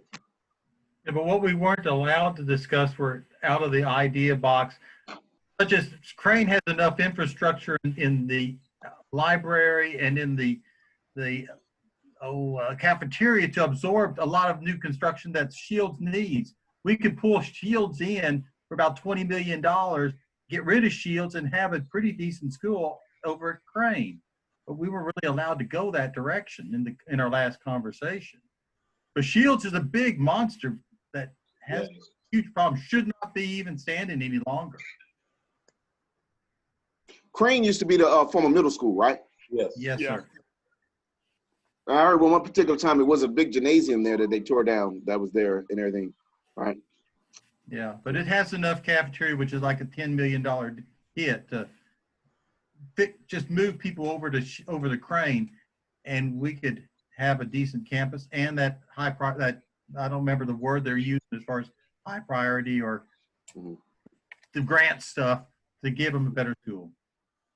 Yeah, and it's like I said, that's the thought, just thinking on it and discussion. And even when I look at that, you know, for what we consider South Side, right? Because we talk about Crane, we talk about Shields and stuff. That's not really South Side, you know. It serves the South, it serves the South Side. But like I said, so I really do believe, because Dudley never came up, and I really do believe, like Hopkins, it should be on the top of the list, to really just assist everything. And I think, you know, even you said, going with you, Dale, if you looked at Shields and said, okay, let's, you know, see if we can add on, because that's basically what you're talking about, add it on to Crane.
Okay, there was some really good discussion happening in those groups. You know, we walked in, we had the question of which of these two scenarios do you prefer? You had 17 on the initial question saying The Stroman and Mission Valley rebuild plus repair, you had 12 saying Stroman and repair, certainly not at the level of task force to find consensus. Heard a lot of good conversation. You were asked to go in and talk about pros, cons, considerations, what would need to change about a scenario potentially for you to be able to support it. Very interested to hear about that feedback from the groups. So we'll go in reverse order and start with group 3. That's not really reverse order. Just change it up a little bit. Who's our group 3 rep to share out about your group's conversation? Hey, Ian. We were supporting both schools, the rebuild of both schools, Mission Valley and Stroman. And like the survey said, the safety issues at Mission Valley, for rebuilding it, we can sell that with everything being outdoors there. And there is usually a higher voter turnout in Mission Valley. So if we can educate the voters there and get them to turn out, it'll be an easier sell for everything. And it also goes along with rebuild at Mission Valley instead of renovating, like the survey was leading towards. So among your small group, there was consensus around that particular scenario, the Stroman and Mission Valley rebuild? Yes. Yes. Anything anyone wants to add from that group before we move to our next group? All right, we're going to do this randomly this time. Group 5. Who's our group 5 rep? Are we group 5? Yes, sir. I believe we are. Okay. So we reached consensus as a group, and initially I, as an individual, was in favor of the Stroman Mission Valley rebuild plus high priorities. But when we looked at the fact of what's more of a sure thing, what particular option is going to attract the most amount of voters and ensure that we have at least one rebuild and all the high priority needs, we felt that the Stroman rebuild would guarantee us that, as opposed to putting a Stroman and Mission Valley plus high priority on the ballot, and the voters who don't want a tax increase would oppose it, and that way we'd end up probably with not anything at all. And so we just felt it would probably be in the best interest to move forward with a Stroman rebuild plus high priority. Thank you, Dr. Lawrence. Anybody else from group 5? All right, well, naturally we go to group 1 next. We supported, with a few caveats, the second one with Stroman and Mission Valley. We did talk at length about voter support for Mission Valley. The need to add capacity on the north side of town is definitely something we see the trends going as far as things go. We did bring up kind of on the side, once we kind of came to consensus pretty quick, we talked about maybe a need for mid to long-term planning because the capacity forecast for VISD is kind of flat and we're off of a major peak. What's going to happen when we do build a pathway school or two that have a bigger campus, a bigger footprint? What's going to happen to some smaller campuses? Are we looking at potentially another merge 7-10 years down the line as some of those other campuses come online? So just a thought for long-term planning, but we do want to support the Mission Valley Stroman initiative. And I did hear that sentiment that you shared there at the end about potential capacity and looking at how we utilize facilities in the mid or long range. And it got me to thinking that, again, it's one of the reasons I wanted to reiterate the charge of the task force, because so much of our focus is around the data and around a scenario plan for a recommendation for a bond in the short term. But that is also the charge. And so a potential recommendation could be framed in such a way around that organization for mid to long term, should that be the will of the task force. Yeah, and we might have a prediction for the future of a campus that might be a rebuild in 6 to 7 years, that eventually then that means a campus near it might be a merged campus at some point, 7 to 10, 12 years down the line. So it's in consideration if we're going to spend $3 to $5 million on a campus. And then looking at the voters from the south side to the north side to the country about how that will affect everybody. Thank you, Adam. Anybody else from Group 1 want to add anything?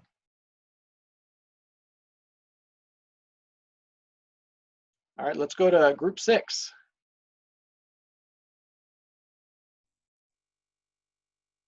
I'll go. Okay, Justin. Going off of the task force definition of consensus, I think we came to the Stroman and high priority is kind of the consensus we came to. In the discussion, we talked about voter support, but also how that trend has gotten a few places left behind. And then we also talked about possibly not doing Mission Valley. This was I'm just saying that what the other people said, different people, they also said, hey, instead of Mission Valley, let's add that, whatever that cost, and do upgrades or more renovations to other schools that might need it for the equal amount of that Mission Valley would be, meaning the same tax increase. They also spoke about just, yeah, I think the overall consensus was pretty much the first choice, Stroman and high priorities, with those other things tagged along. Thank you very much, Justin. Anybody else from Group 6 want to add anything? I would like to say something. And one, I say, forgive me. God has delivered me from my mouth, but not from my facial expressions. So excuse my facial expressions. But I want to say this. I keep hearing about voter support. But I keep going back to awareness. I believe that, like, when we develop, like, because the big thing is for me, because I knew I missed last week, and I was looking at, well, how did Mission Valley even get in here? And it was based on, they're saying voter support. But I also believe that most people that have voted this year, we looked at 2020, we looked at it, when awarenesses are created, you get people to vote. When you make the effort. And so my belief is that it's the job of the ISD, of the board effort, to make the effort. I don't care if you have to create commercials, if you have to do virtual look at these campuses, or what that needs to be done to create the awareness of why the need, whether it's Hopkins or any of that is done. Or we can continue to do and have history repeat itself. But we see what that does when it repeats itself. So that maybe I'm an optimist, or maybe I just look at things of that nature, that if we continue to base things on how we used to do it, we continue to get the same results of how we got it. And I'll shut up on that, but that's just, I wanted to say that. Well, definitely your message on the importance of awareness, it was reflected in how we saw the survey transform as people became more aware. That's definitely on point, Dr. Hunt. The only group we haven't heard from yet is Group 3. 2. Nope, 2. Sorry, Tony. Well, we came to consensus of Stroman, Mission Valley. I know we went back and kind of discussed the original, when we were doing the surveys, they were using the 150 million, before it was 12% actually supported, which was really not that bad, because you had 10% on the lower end. So really there was more of them that were supporting 150 over the 100. And then when they were informed, it increased up to 29% for both of those, 100 million or 150 million. So even if you go to 150 million and you can get half of those from the lower end to vote with you, you're probably going to get a majority to go for $150 million. That's why if you go with the Stroman Mission Valley and still keep it around that 150 million, which is about 7 cents, because you'll still have to cut some of your high priority off to keep it around 7 cents, you would have a less than 30-cent INS tax rate. You're still going to have that 7 cents roughly increase, but we've been cutting and cutting and cutting, plus the 7 cents probably puts us kind of in line with all the other comparison of the other districts anyway. And if you're going to have to sell a a tax rate, you might as well go ahead and sell them on the 2 campuses being replaced, because in 7 years, you still got to look at 4 more that are going to have to be replaced. And after that, you still have more. And you are taking care of the oldest campuses at this point. So the consensus overall was to go ahead and do both of those. Any questions? Excellent report, Tony. Thank you very much. Anybody from Group 2 have anything they want to add? Okay, so you may know that I'm a football fan. And so what I'm going to do right now is I'm going to call an audible. We had a plan thinking that our process might go in the form that this group comes to consensus around these 2 scenarios, and then we move to some conversation around mid and long-term planning and what that might look like in terms of projected rebuild costs 5 to 7 years from now, and what that might look like in terms of capacity availability 5 to 7 years from now. And the conversation I'm hearing is that that information may be an important data point for this group to find consensus in one direction or another. So I'm going to call an audible on trying to push this group to come to overall consensus based on the task force definition prior to sharing that information, and move to sharing that information, because it sounds like that would be a more fully informed decision on your part potentially. And it's 7:49. We won't get to that final consensus tonight based on our time, I don't expect, but I think it's important for you to have this to reflect on so that we can continue to make progress. So what I'm going to share with you right now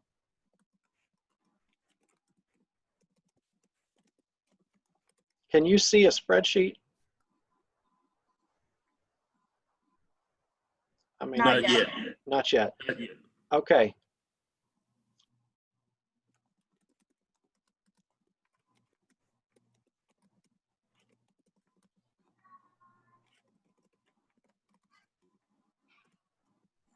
All right, Megan, sometimes you call an audible and you got to make sure you got the right players on the field. The spreadsheet that we had with the projected costs, do you have that?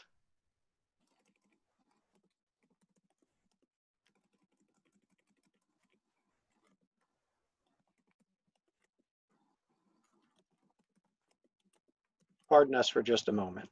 So before I share, I want to make sure I'm looking. You want to see the what the projection was for a 2026 bond rebuild cost, same size campus, planning estimate cost, just factoring in increased construction costs based on that yearly escalation that is used in the industry. It's going to be an estimate, right? We're projecting 5 years out. It could be off by some degree, but there's a standard escalation that's used. And I think talking about that and then talking about estimates for capacity that we have, and they're just estimates. You want me to share? Yes. Hopefully I'm sharing the right thing.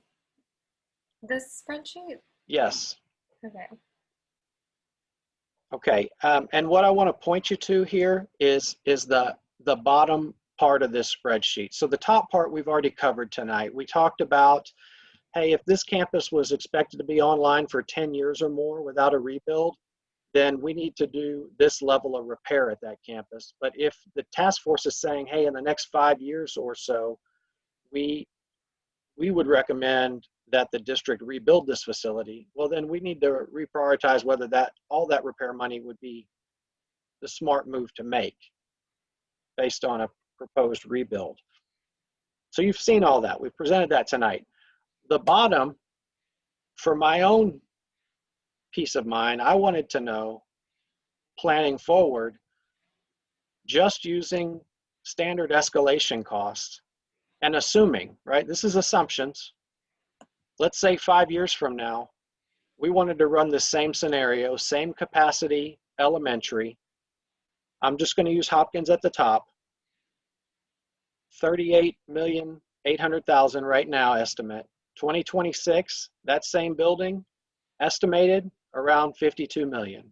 That could be a little low, that could be a little high, you know, it's 5 years from now. But that's where it is. A May 2031, so a 10 years from now, that same building, based on historic escalation costs, it's around $69 million.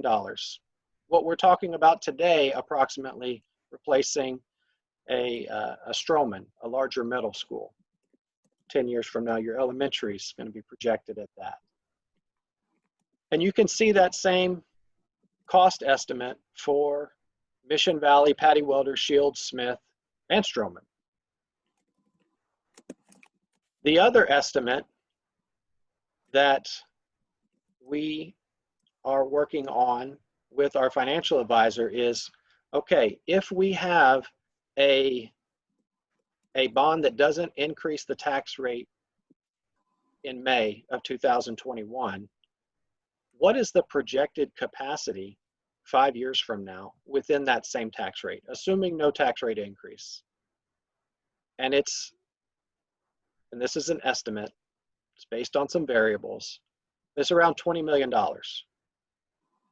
So within the current tax rate that we have right now, if we passed a no tax rate increase, 5 years from now, it's estimated that we'd have about $20 million in capacity within that tax rate, assuming a $100 million bond passed approximately in May of 2021. So what the task force, what the community would be looking at that point in time is about $20 million of capacity available at the tax rate and rebuild costs in that middle column, May 2026, ranging on the low end for Mission Valley at 30.8 to the high end, I'm going to say Patty Welder at 95.7.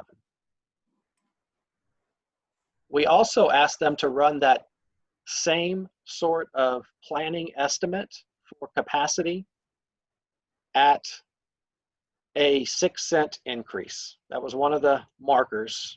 That's the only other marker we asked them to run, just to give us an idea. And at a 6-cent increase, if we had a May 2021 bond, at a 6-cent increase, it's estimated that we'd have a little less than $50 million in capacity within that rate 5 years from now.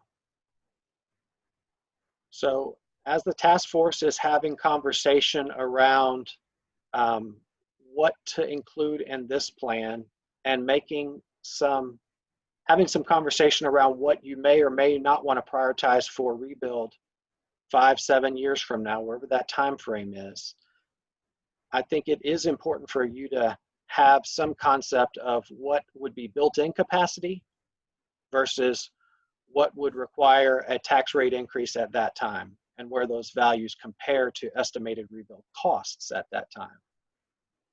So we're talking about at a no tax increase having around 20 million, should be about 10 million short of a Mission Valley rebuild estimate in May of 2026, or about 50 million with a 6-cent increase in May of 2021. You'd have about 50 million in capacity in May of 2026, which is about the cost of one of those other elementaries that's on the list there that we've discussed, whether it be Hopkins, Shields, or Smith. And I think what that tells me is that if the task force sees a priority of rebuilding some or all of these campuses over a period of time, that it's important that you be armed with the information that that's not all going to come in a 10 or 15 year time frame at the current tax rate or even at a projected 6-cent tax rate.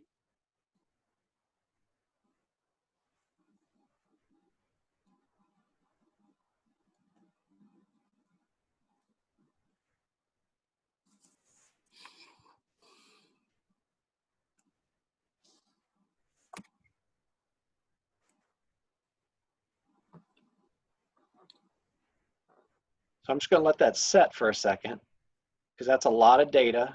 It's a lot of information. I can tell you, I had hoped that with an estimated, if we ran a 6-cent scenario, that it would have come out with a higher capacity at that same rate 5 years from now, because I know from hearing your conversation and from hearing the reports of the survey that rebuild is a preferred method to campuses that are 50, 60, 70 years old, as opposed to renovation or repair.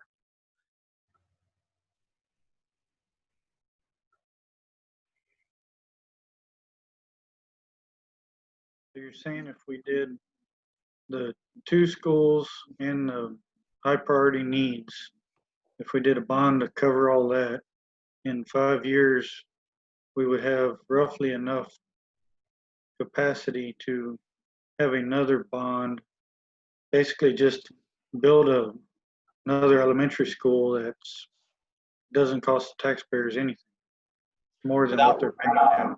Without raising the rate again. Yeah, that's the projection, around 50 million after 5 years if the tax rate went up 6 cents as a part of this bond.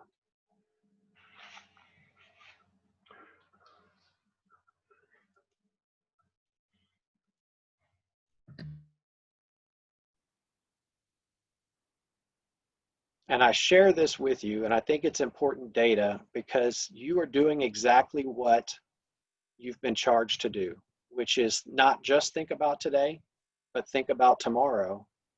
And in some of the conversation, I've heard some who are much like me, optimistic and hopeful that we'll be able to do some things to address some of these older facilities that this task force has identified to talk about for rebuild.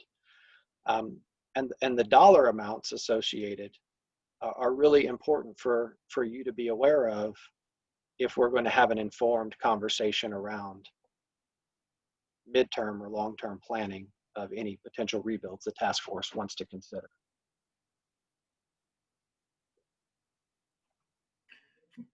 Greg, yes, sir.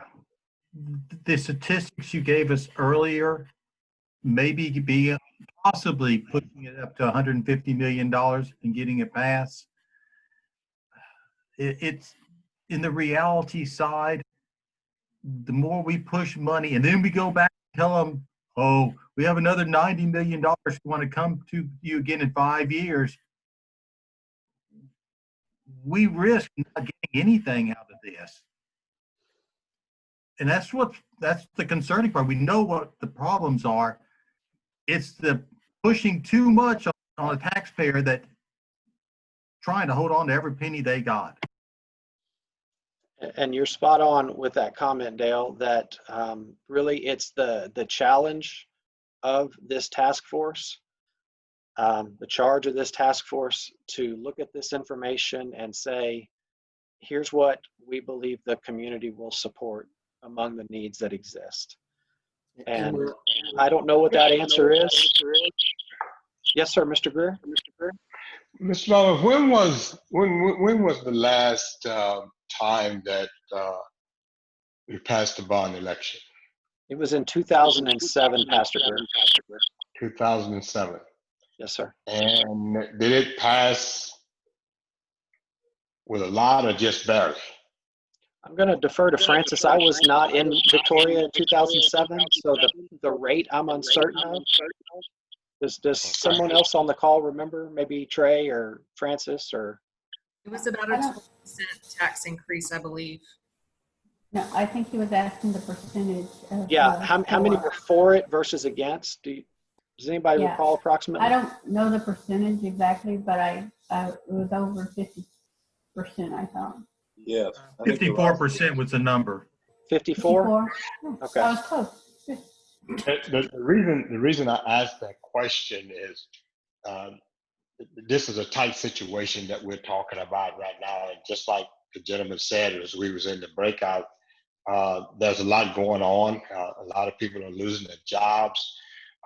So I mean, we would have to push for all that we could get now, because I just don't believe that you can go back within 10 years and ask the people for another bond.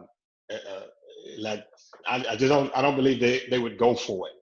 And if we don't push now to get the people to look at the situation, they will never understand that every year that we are allowed to go by without taking care of this situation is the more it's going to cost. And that cost to them may not look like very much because they don't have a clear idea of how fast that cost go up. You know, that's what I'm kind of concerned about, and what we're looking at when we look at this thing. If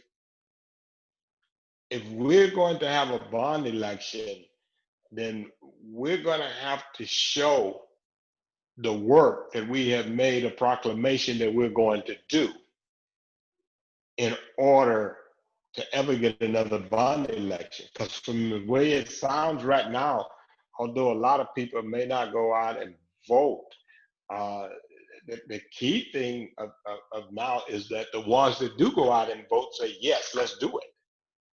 And I just feel like the more knowledge that we can pour out to the public, it just brings the awareness of the necessity of that we are actually saving money if we do this now.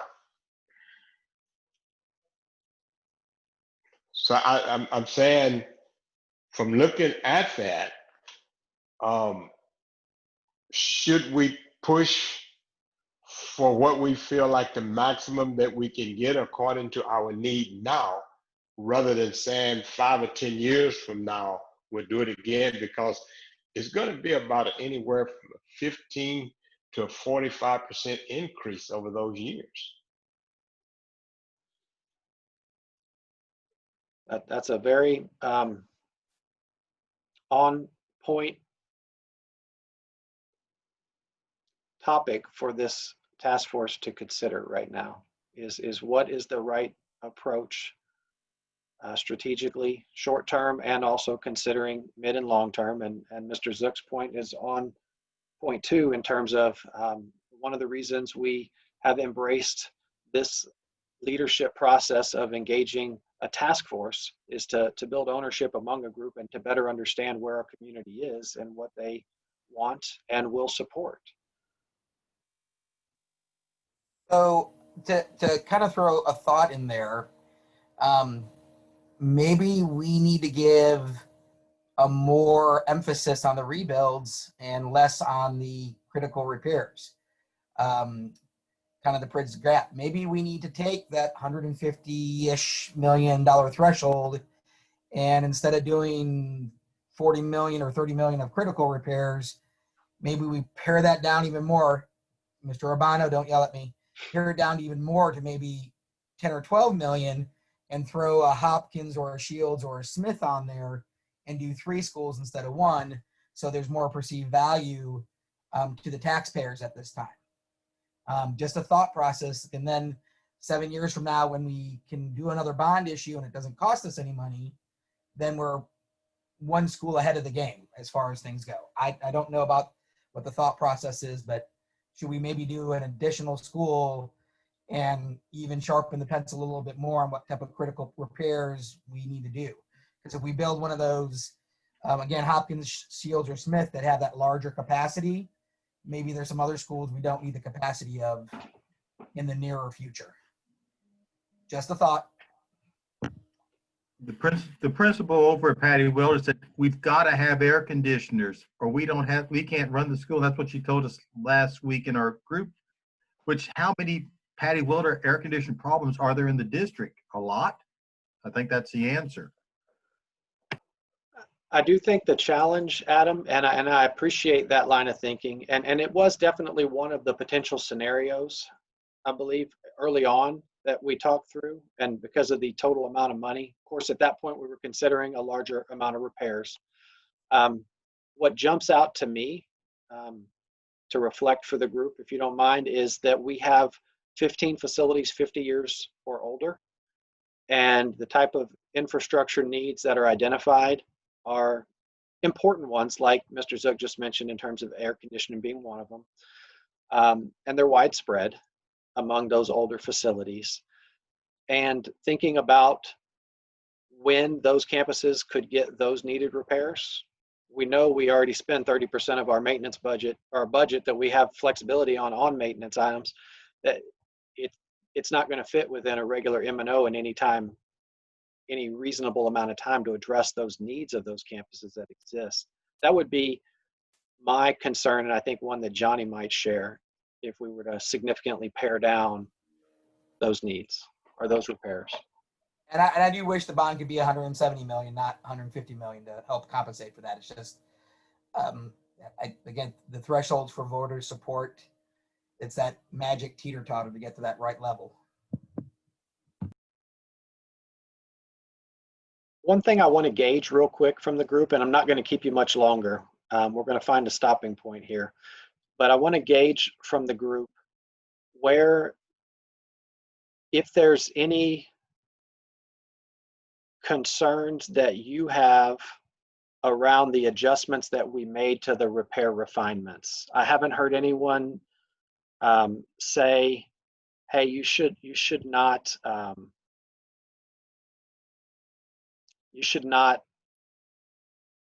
pull out Patty Welder and Memorial Stadium. You should not pull out the Liberty expenses that we discussed, or any of those other potential steps that we've taken to try to make this more affordable in terms of repairs across the district. So before we just move forward with thinking that that is something that the task force does not have concerns about at this point, I want to make sure I open up a space to hear any concerns about any of those areas.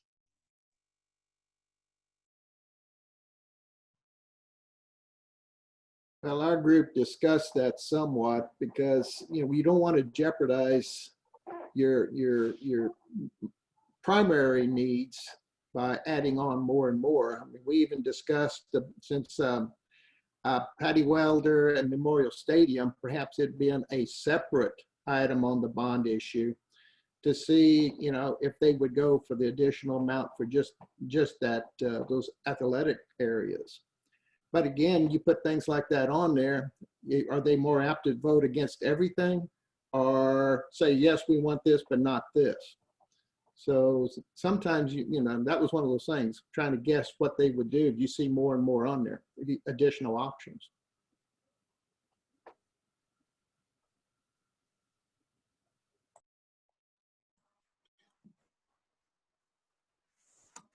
I just want to say this, dealing with, I believe what we're doing is great. And I believe what we're doing is looking at the numbers and whether we remove or we put. My mind is still stuck on the promoting of it. It's kind of one of those scenes where I know salesmen that can sell water to an Eskimo, right?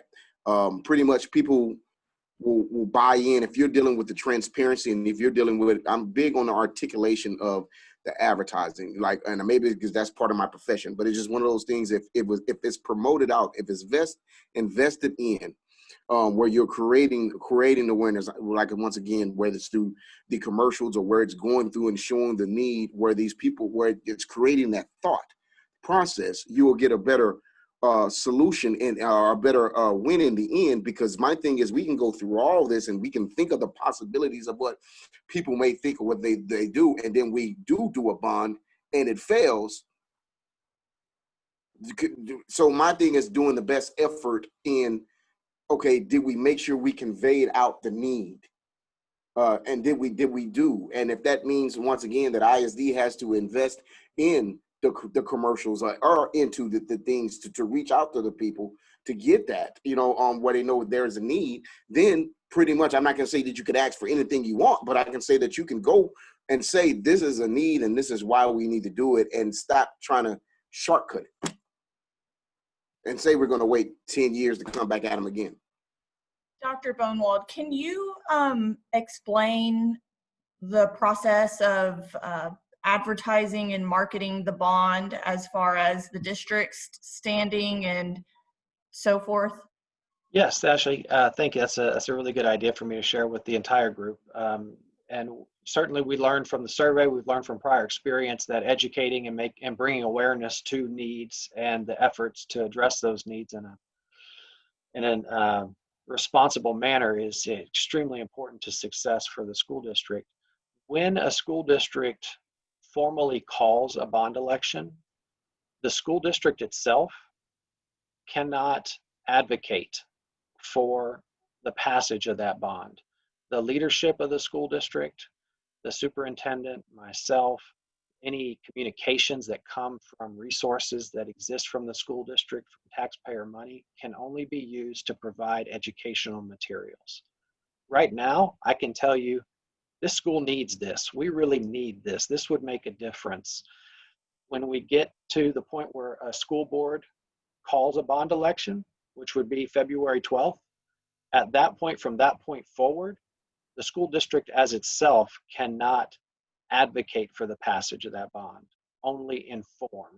So you can hold community meetings, you can share what it would do, the process that came to be, but you can't say, hey, we really need you to vote for this. This is going to make a difference for our kids. Now you can, and all our other community citizens can, and you can have citizens groups who go out and are helping as ambassadors because they want to support the work of the district, and that certainly can be a valuable part of the communication effort in terms of advocacy. But the school district personnel themselves cannot, nor can we spend funds to do that. But this is Justin.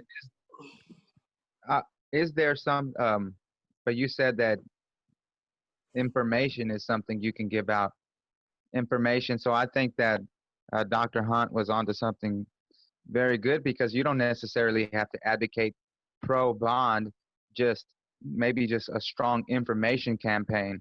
Like, hey guys, check out these photos and what it's the cost and things like that. Never saying for or against. I think even a strong information campaign would go a long way. I completely agree with both of you on that. And I know Ashley has already been in the process of working towards strategies to increase our awareness from our communications department for the community. And there's a very big effort that we will need to make should this task force have recommendations. And once you have any recommendations, then it can really gear up how that's communicated, because right now we are communicating, right? We've invited different groups to help report this out, try to make the community aware. But once we have any potential plan, then we can be more strategic in how we communicate that, because there's a plan in place that this task force has created.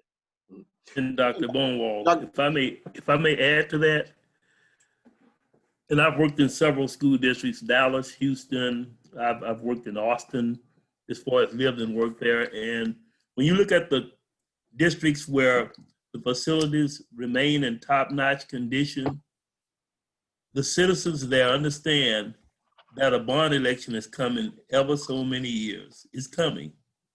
When you start talking about strategically planning for short-term, mid-term, and long-term, that's a part of what this thing is all about, that you know it's coming. And you know also that we're going to build a couple of more campuses in a couple of years. And so I think to support the point that's been raised by several folks, we really need to help our community to understand that the whole process of building and maintaining schools is ongoing. And you shouldn't have to mount a new attack every 4 or 5 years, but people understand this is coming. And that's a part of being very strategic in educating folks so they understand how the process works. And I just thought I would mention that. And I want to say I'm thankful for Ms. Scott mentioning that to those that may have not understood that. And I understand the litigation of certain aspects just because of what I've done for over 20 years. But my thing is also kind of like how we did like the click off that kind of advertisement and promotion that was dealing with safety, right? Okay, and so it's about articulation of education. Well, when you understand the articulation of where you're dealing with safety, where you're dealing with what can seem as a hazard, what can be, you can work around that, and Dr. Well, that's what I deal with strategic planning anyway, but you can work around that. So my thing is, you cannot say, oh, we can't do it, when you can, if you understand how to do it. And that's just my thing, because that's where we'll get the impact that you need. So Doctor, I'm sorry, I don't mean to cut you off. And what you're talking about is very important. It's going to need to be a continued conversation well beyond the work of this task force right now. I do want to, I'm going to throw 2 polls out at you. Okay. And I want to know, and I want you to see where the group as a whole sits around this question of these 2 scenarios, not from the which do you prefer, but what can you support? And then I want to challenge you, after we see those results, depending on where they are, help us to understand what you need as a task force to come to consensus. Because clearly we're not there yet. We are going to need to meet again. We're going to plan that for the Tuesday we come back from Christmas holidays on January 5th. But I need to know what work we need to do over the holidays in preparation so that we're giving you everything you need as a task force to find consensus. And so here's the poll. We're going to run 2 in a row.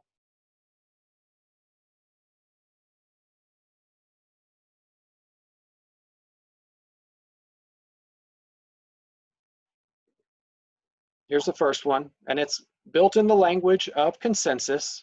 Could you support the Stroman and Mission Valley rebuild scenario that we discussed tonight?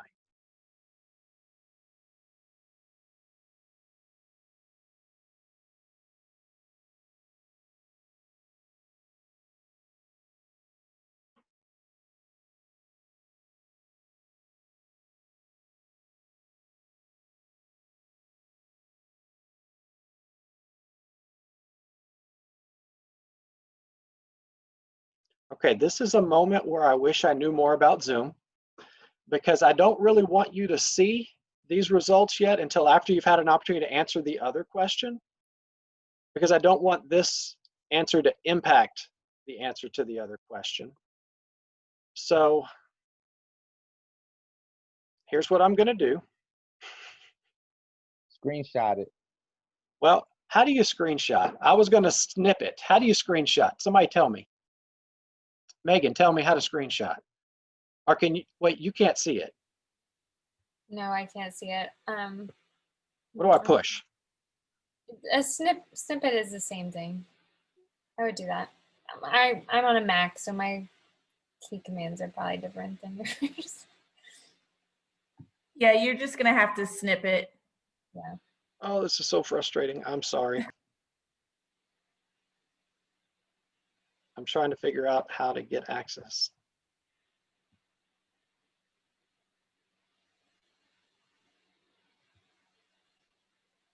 Ashley, I don't know why your screen's popping up now. Oh. Do you want me to stop sharing my screen? Does that help? I just realized I still am.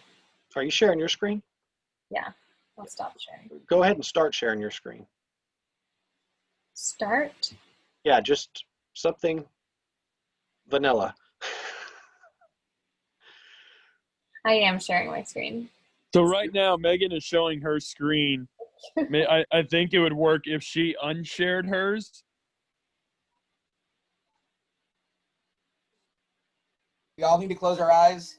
Well, no, you were saying that you wanted to send the other survey out, right? Without us seeing the other total of it, right? That's right. Well, don't you think it might work while her screen is being shared? That because the survey popped up. All right. Now, yeah. Here's what we're going to do.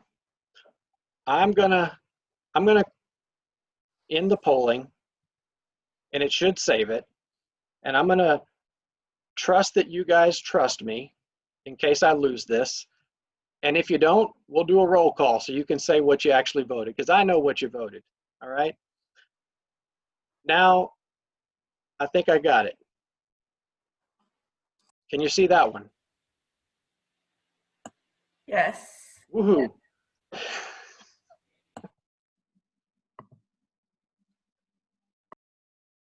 Greg, while people are voting, to capture, just hit the print screen button on the upper right-hand part of your keyboard above the enter key next to backspace. Open like a Microsoft Word document, a blank document, and just paste. Because when you print screen, it saves your image, your screen captured image into your clipboard, and then you can paste that image into like a Word document to save it and share it out.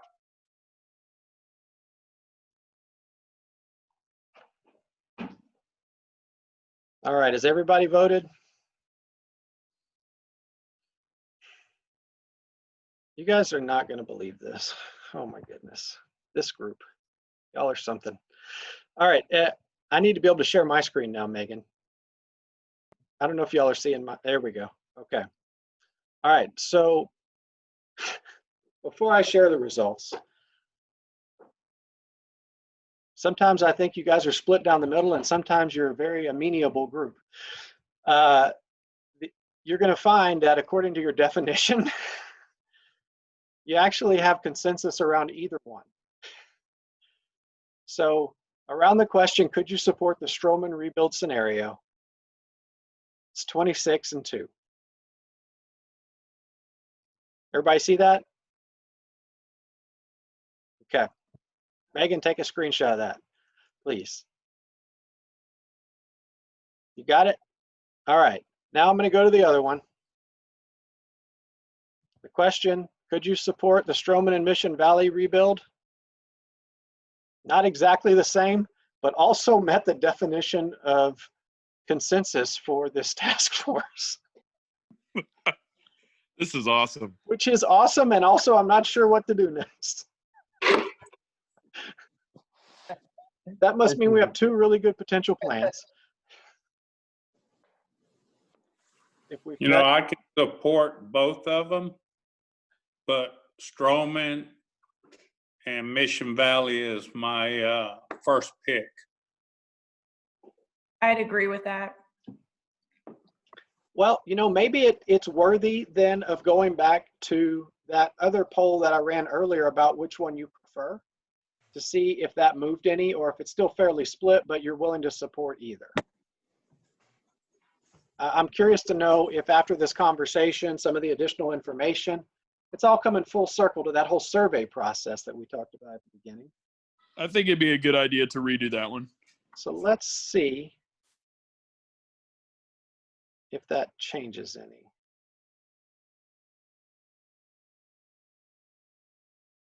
Relaunch. Did you take a screenshot of that one earlier, Megan? I did too. I've got it. Okay. Yeah, So I've got the initial. Let's see if it changes any.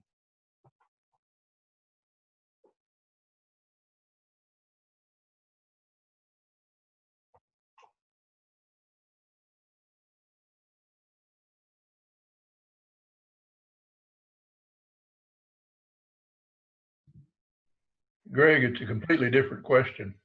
Yes, sir. First one was, which do you prefer? The others are, could you support? Two different things.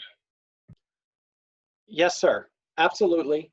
And I guess my thought process around that was because the last two questions, the could you support, within both of those questions, it met the task force definition of consensus around that as a potential recommendation. That means we have a lot of people that agree they could support either plan, but not necessarily which one is a preference. And so this may or may not be a data that's of value to the group, but I was interested to know. So I'm going to close the polling. I'm sorry?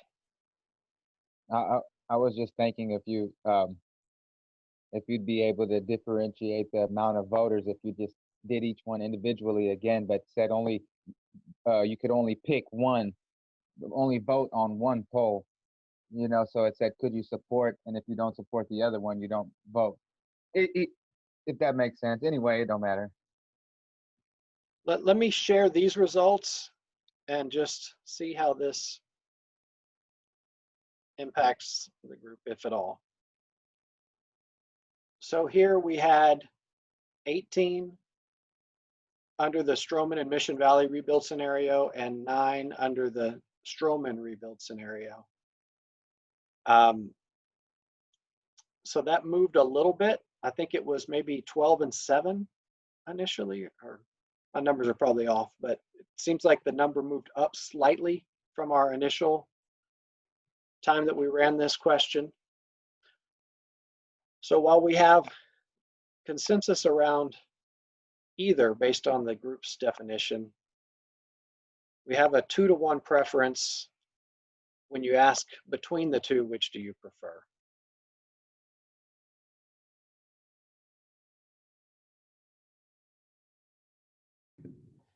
To me, it seems like Stroman and Mission Valley is the ultimate consensus. If we can all live with either one, and Stroman and Mission Valley is the preferred, and everybody can live with it within our definition, that seems to me consensus.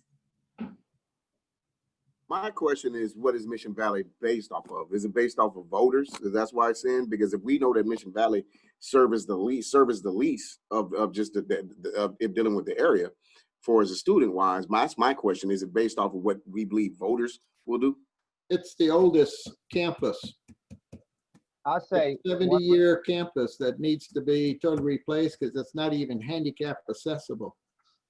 I was saying one reason I could support it is because something I heard last week was that 70% of them are on the free lunch, low income, which was interesting to me. So that was one of the reasons. And then last week they did go through the pictures and speaking to the principals, and it was an extreme. It looked pretty bad. So that's why I could support that narrative. Though I'd rather do Stroman and high priorities, I could support the Mission Valley because I saw how bad it actually was, and that it does serve surprisingly low-income children around there for some reason. And I would want to reiterate, thank you for sharing that, Justin. I would want to reiterate that the task force as a group last week spent a significant amount of time with 5 different scenarios that were Stroman and Mission Valley, Stroman and Shields, Stroman and Hopkins, Stroman and Patty Welder. So there was a significant amount of time in analyzing those. I don't necessarily know that from my perspective, the Stroman and Mission Valley was identified as the second campus solely because of age and condition. Certainly, my perspective, the task force saw that as very important reasons, but also looking at the difference in cost of replacement and what the bond could support, including repairs. It seemed like that level of cost to the overall bond for one of the larger elementaries to be included was a concern to a number of the task force members as well. And I don't want to put words in their mouth, but that's my recollection of how that conversation unfolded in the last meeting. And Dr. Bonewall, I think what some of the task force is struggling with is what they would prefer or what they could support as opposed to what they felt voters would support. I think that's kind of a struggle that I sense is going on with some of us.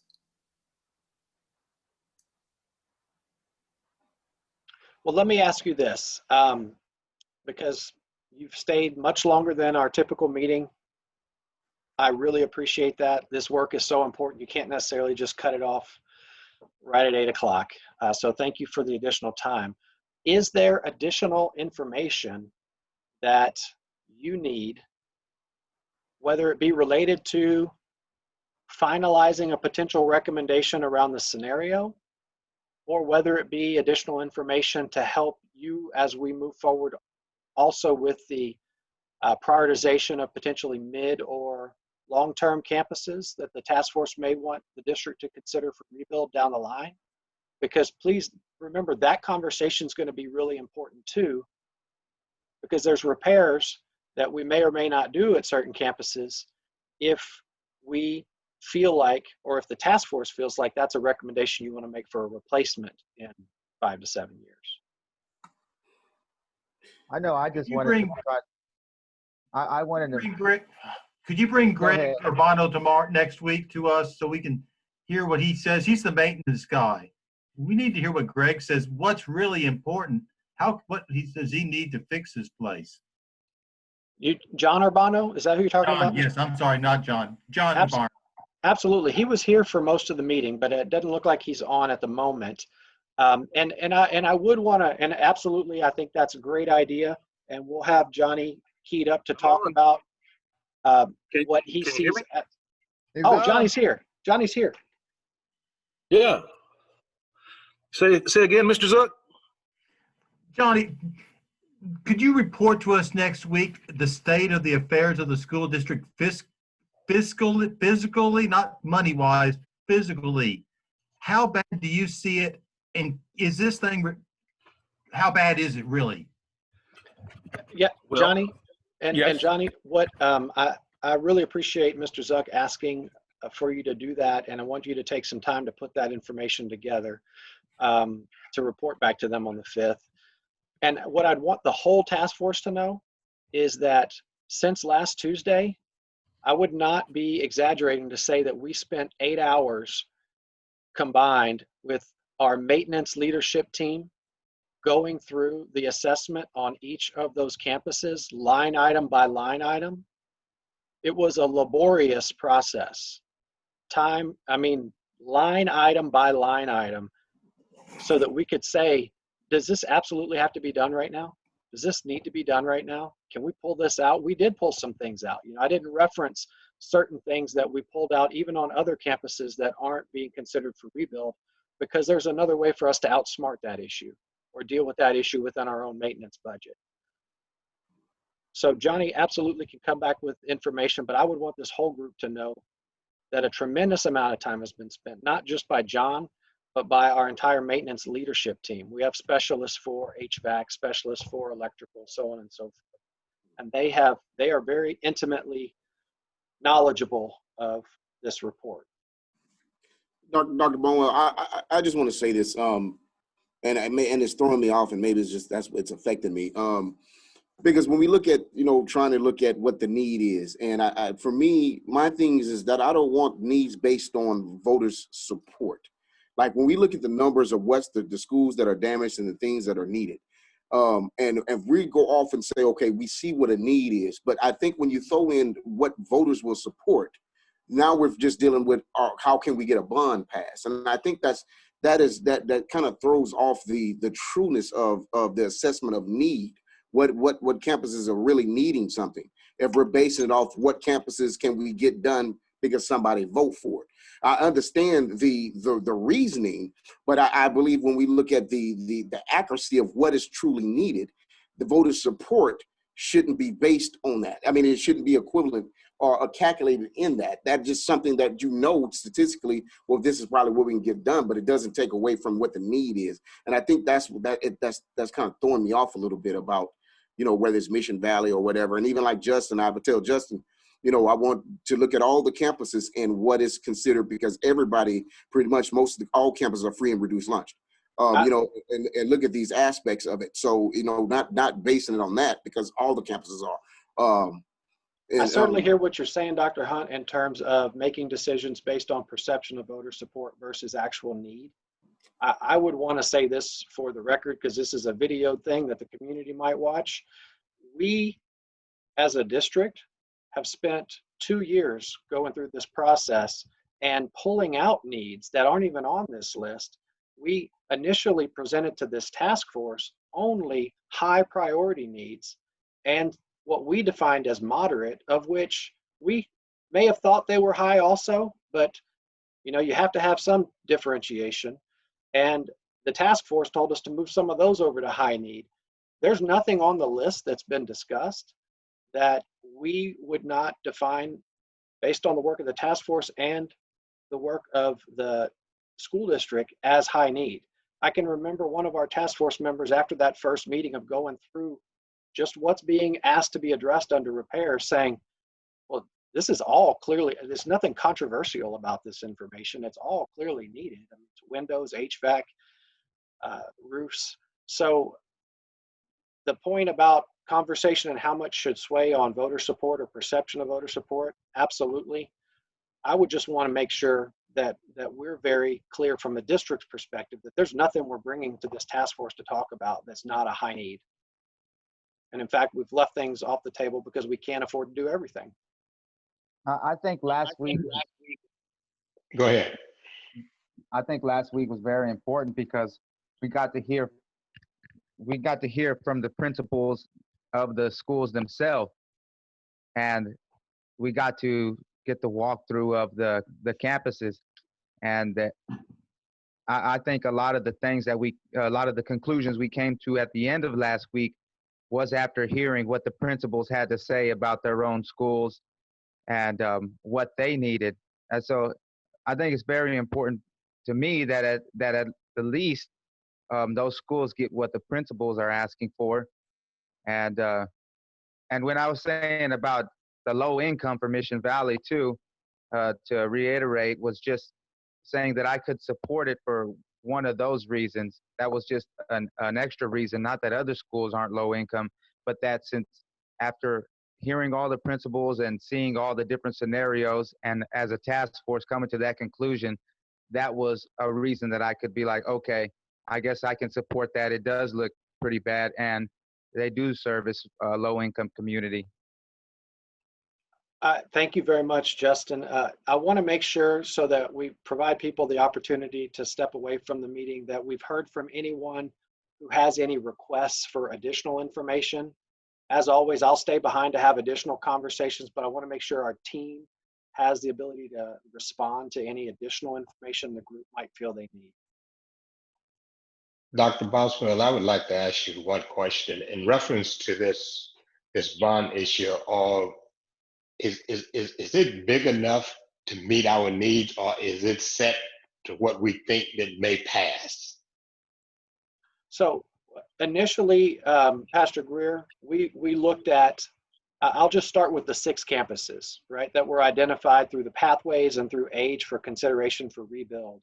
And when we just looked at the rebuild costs on those 6 campuses, really not even considering repairs to the other facilities when we know we have 15 that are 50 years old or older, even at our maximum tax rate, if we took it to the maximum, we wouldn't have enough capacity generated to address all those needs.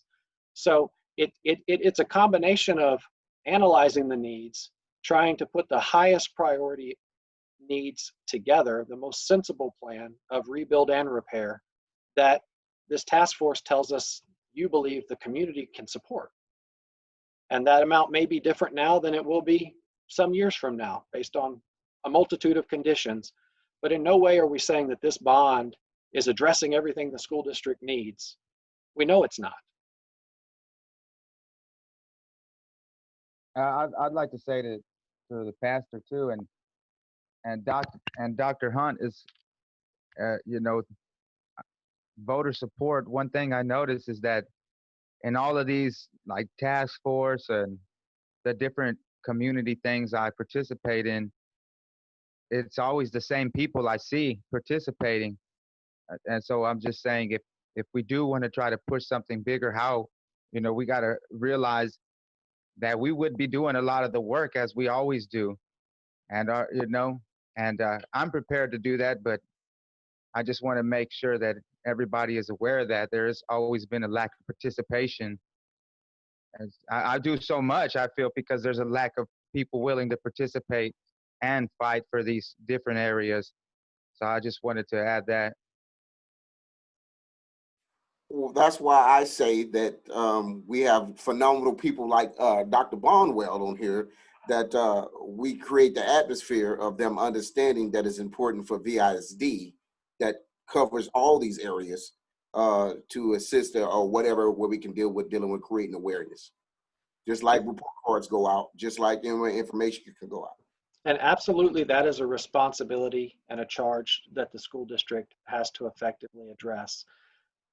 At the same time, one of the things that Dr. Shepard has said from day one is that a bond is not something that a school district does to a community. It's not something we do to the community. It's about the community saying we want to do this for ourselves.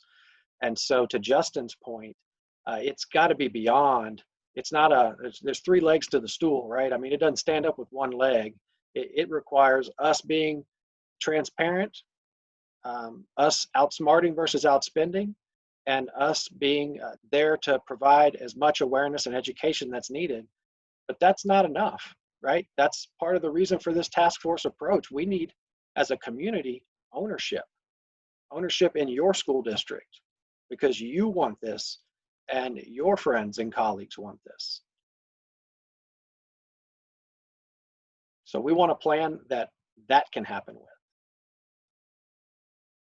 And so I will restate one more time, is there any additional information that our team would need to prepare for you to propel you forward as we talk about finalizing a short-term scenario bond plan and prioritizing any potential campus or campuses for mid-range replacement?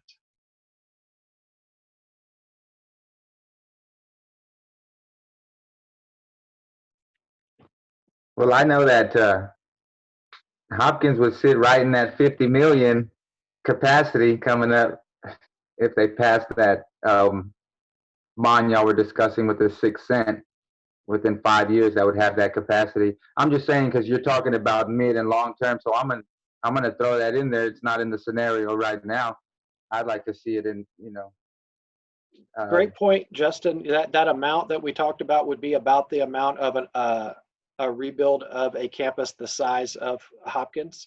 And that's going to be a part of our work, the part of the task force prioritization exercise that we start next meeting with, is asking you to prioritize any campuses that you believe from that list that we've initially discussed, that you believe as a task force should be recommended for consideration for rebuild in that mid-range. Because that'll drive several things. It'll drive that mid and long range plan, part of it, but it'll also drive what are the estimated repair costs for a current bond, because that'll adjust how much would be invested in repairs in those campuses if they're targeted rebuild in the midterm. That's where we would pick up.